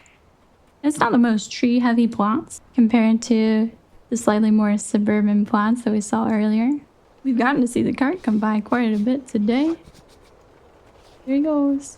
Now looking up, You do get a decent view of the mountain peeking through the trees. You get all kinds of angles of seeing the mountain up there. This is plot 52. Plot 52 is really serene. It's right next to this beautiful cascading waterfall. Again, you get to hear it really nicely. You have your own beautiful deck. A huge, beautiful deck area right connected at the back of your property. It's a really incredible overlook. It's so many beautiful mountain rock face views from here on the property itself. And look how fleshed out it is. There's so much detail. You get a complete bar area. It's just completely incredible. You get a really pretty view of other people's decks and the islands. Oh, and you get the view of that sunset with the rocks. Oh, I can see the hippogriff flying by too. Wow. Beautiful string lights. I can't wait to see what it looks like at dusk. There's another view for you. So that's your deck area. Such a wonderful, entertaining space. Even if you just want it to yourself, I think it's just incredibly relaxing. You can hear how quiet it is here. You can just hear these distant echoes of the birds. And then going a little up, you even get a really beautiful bench set up facing the waterfall directly. What a beautiful ambient noise. This is why I think there are so many incredible plots being slept on. I know that some of those waterfalls are incredible, but I also think just having these extra details set up for you, these amenities, I love the fallen logs and everything. So that's plot 52. We just head down next to plot 53. You can see it's got its own little space going on here too. The plot dimensions are a little different, a little more narrow maybe. I think this is probably the best part of this plot. This is one of the best spots to get to sit out with the hippogriffs. There are just a handful of plots where you get to hang out with some sleeping hippogriffs. It's not as easy to witness them as the wyverns are. You get to see a bit of that canyon waterfall going down in the background. Let's explore a little more in the plot itself. Obviously, I think being best buds with your Plot 52 mate would be excellent, so you get to hang out on that awesome deck. You can see Plot 53 doesn't exactly have a deck. Benefits of being near those hippogriffs, I suppose. But there is a path directly down to the waterfall here. Monk Tao is sitting here. Let's see what he got this to say. Hello. The thunderous roar of these falls helps to silence the mind and focus. I would say you get to sit out here with your bud if you'd like. Oh my goodness. This might be the only time we've seen such pretty sea turtles in the water like this. What a unique spot. Oh, this is so pretty. You can see that you're at the transition area. So you have both the autumn forest waterfall coming in, and on the other side are the canyon waterfalls. You get to see the actual transition area. And a family of sea turtles, which I promise you are not in many spots at all. Oh, their little babies are over there too. Plot 53 definitely has more unique animals to hang out with compared to the other plot. Hey, little froggy. You gonna say bye for us? And of course, across from you is a cute little diner area. Just small little tables and a covered area to sit on some benches. Okay, we have some brats going on. It's a little cafe. I would say that it's kind of yours as plot 53 to hang out in. It's a little connected to plot 20, of course. It's a little bit of a shared communal space for sure. But obviously the easy access is from our final plot, plot 53. It's a really calm, sweet area to listen to the birds tweeting. So beautiful. And there's your plot right there too. And that's plot 53. All right, so we are running up on our final plot here. Cute turtles. Ooh, there's so many turtles out here. Now our final plot of 54 is in such an interesting spot. Get to see the glow of the lights and the torches here. Here we are at plot 54. We'll get a good look at it. Very interesting plot dimension, right? Pretty narrow, but it depends on which way your house is facing, I suppose, right? Now plot 54 is in this interesting secluded area below plot 43. Pretty close feeling to the party island just across the way.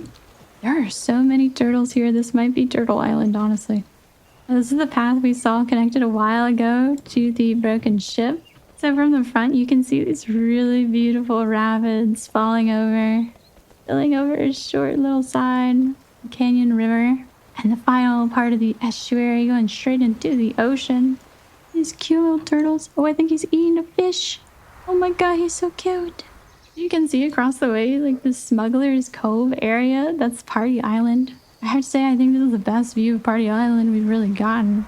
You can really see when a party is going on over there. It's the kind of house where you get to witness the concert for free and don't have to buy any tickets, am I right?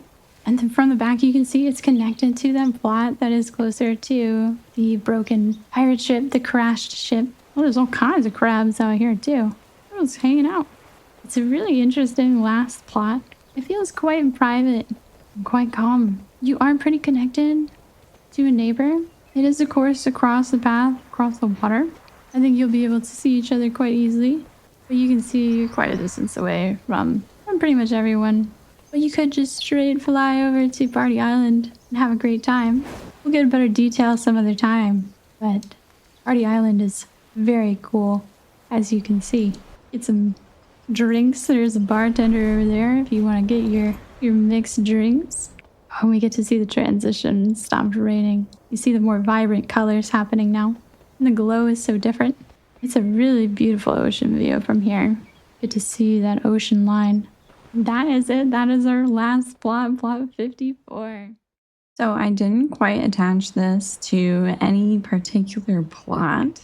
Where I'm at is between Party Island, behind Flat 26. There is a location also near Party Island that I wasn't quite being forthcoming with. It's kind of a really pretty secret that I would throw in at the end here for you guys as a sweet little treat. So if you're looking above it, it's a little more obvious. There is something going on in the water. There are so many interesting hidden treasures all around the housing zones. So going underneath here, I didn't bring too much attention to it because it's not quite anyone's amenity. It's like Party Island that anyone can go to. But there is an incredible Tortolin bar. Look at them having a great time in here. You got the diver suit moggies going on. Oh look, I found Dory. Ooh, bioluminescent ocean punch. That sounds sick. Oh, he's getting a drink. I'm sorry. He kind of cut in front of me, but I think that it is a very worthwhile note, actually, that it's so close to the plots here. You're not actually that close to any one plot in particular. Maybe you could argue that our sweet little plot 26 over here. But the bar is beautiful, isn't it? What a great hangout spot. So as promised, I'm going to show quite a few areas with the night cycle on. Each biome does feel different depending on the day-night cycle stage that you're in. The autumn forest area gets dark quite quickly. The sun is setting and it's not nighttime yet, but we already get the glow of the braziers and the torches, and string lights are already glowing really well. This is not the case for every biome spot, so let's go and check out another spot that I know has a bunch of string lights. So here's another spot in the autumn section. The string lights are already glowing really well, and so is the torch. You can see them pretty far away. Let's head down to the island area, for example, and just kind of see how the light transitions a bit. So there's a glow, right? But it's instantly brighter. Like it's still much lighter outside than it was in the autumn forest. The autumn forest gets darker much faster. I mean, mainly because it already is dark, right, in the forest. Now down on the islands, you're probably not going to see the sunset that much. You're pretty low down, so it's probably going to be blocked quite a bit. It's a really pretty view right now. And if we go to the canyon area, you're going to see the glow of the torches again. You can see how they're radiating canyon, mountain area plots. Definitely get a much better view of that sunset going down. And the colors just ultimately end up giving you a different glow than even the island section. The sandy area was much lighter, much brighter. Really cool to see the glow of the lights on that island there, huh? Party Island. we go back down into our more jungle bloom area. It feels a lot more blue, doesn't it? Just my entire screen got pretty blue down there. And then now we just have a pretty light glow. It still feels like daytime over here, right? As soon as we get to the water areas, it gets blue again. You're not seeing the sunset too heavily, but it kind of enhances the yellow glow of the sunset, the skyline. The time of day honestly feels very different depending on the section, right? See, not every water section does feel very blue. So your shipwreck one, they really thought that through on how beautiful it would look with that sun. But this feels really sun-kissed and beautiful. It really feels like the sun is setting exactly where you see it. I think that there also just is a general haze that they've added to certain sections and some of the biomes. Okay, as promised, I'm gonna go around and show you just how beautiful it looks at nighttime and what a lot of the plots look like. I've also found a neighborhood that is mostly built out. There are mostly built out spots here, only like 4 or 5 not taken. Here I am at plot 31, which is surrounded by lights. I mean, you've got the string lights by the water. What a beautiful glow outside. And then if you look back, when you get a view of the town, it's got a really pretty fire glow going on in town. You can see how much the fires actually reflect against the trees. Like, you don't even have to see the fire, but you can see such beautiful effects. Cute little area. Cute little area in town. The autumn forest is the darkest part, really. I mean, it's the darkest even when the sun is out. So say we're at this very coveted spot. You can see there is glow on the decks, glow from the town. Oh, honestly, it really enhances the forest feeling. Plus the ambient noises. I think it's like crickets and stuff like that. It's very nighttime forest sounds for sure. And here's the glow. Another deck. Some decks are really decked out, if you know what I'm saying, with the fire and the glow. Really calm. You hear that? I heard a ribbit. Here's that spa area, very decked out. Once you're closer to town, you do have a lot more glow. It does make it feel more part of town. I think, like I mentioned earlier, that it has a much more village feel in some sections. The candles are beautiful. Let's take a look at that. Those little flame effects, it's super cute. I do think they're fireflies. They're so cute. There's a blue one. I definitely didn't notice that during the daytime. There's definitely a different firefly effect In the Alliance zone. I don't think you're quite seeing the same fireflies out here, and I have not noticed fireflies like that. Wow. The nighttime glow. It just gives more depth to the town, doesn't it? I feel like you can see the hippogriffs really well too. They have a beautiful reflection of their colors at night. Looking up at the starry sky in the forest is just wow, isn't it? It's like a painting. Yeah, you're gonna notice as we go through the section, it does get lighter. Like I said, the autumn forest is your darkest part. It's not quite so dark in many other sections. So like the pond area in the bloom section, which is your oasis in the middle of the canyon, kind of get this glow effect. And I think it's the butterflies. The butterflies kind of stand out at night. You kind of want there to be fireflies, and if you use your imagination, you can pretend that they are just fireflies. I mean, it is beautiful. You can see the butterflies way better than we really did during the daytime. If you look really closely, there's honestly like 100 of them on the screen.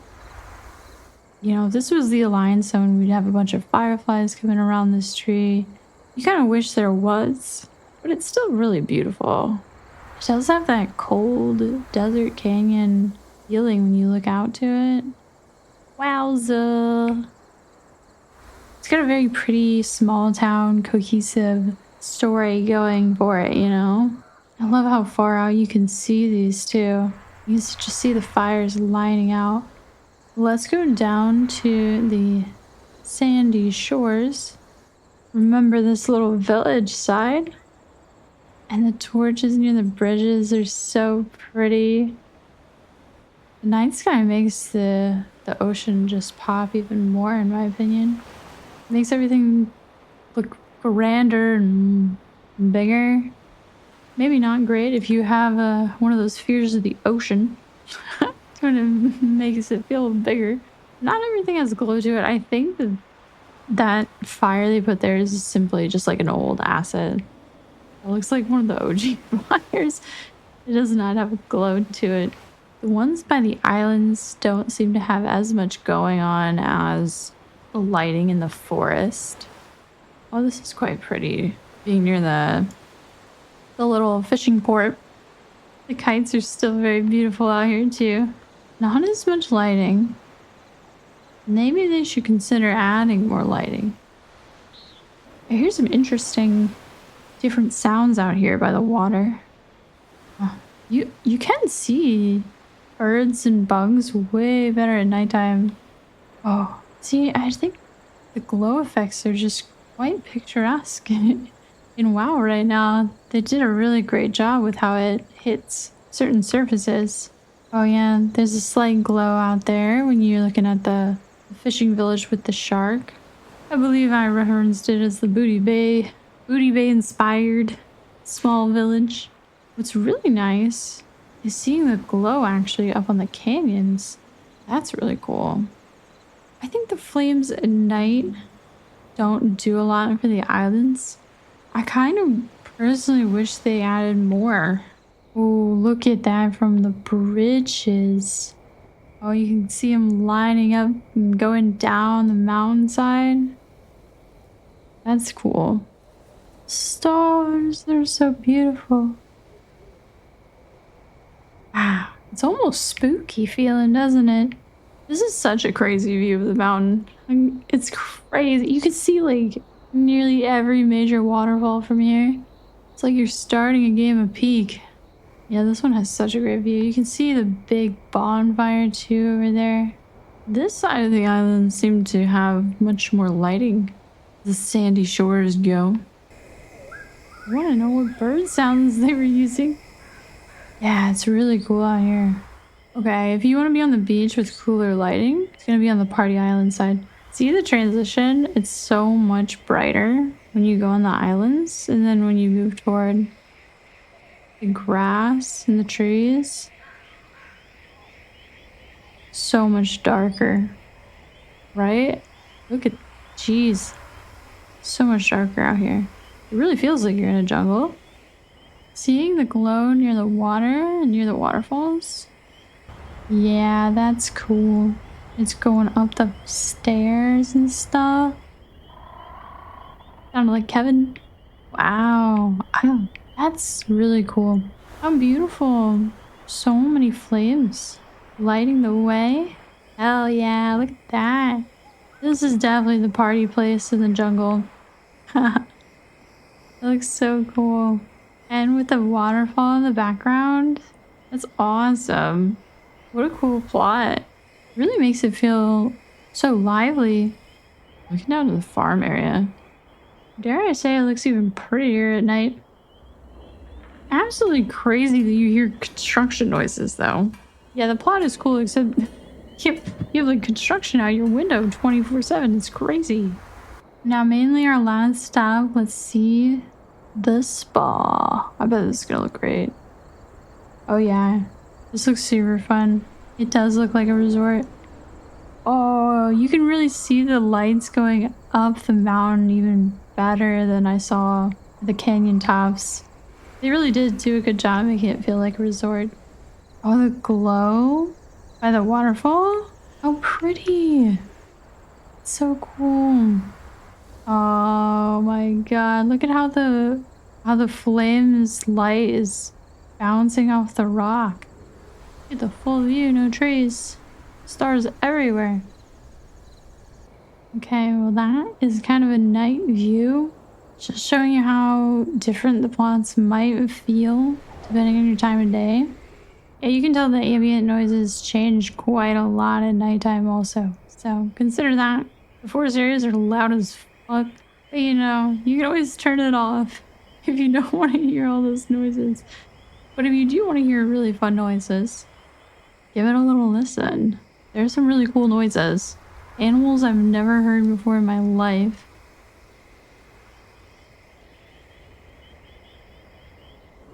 How's that for an aerial view?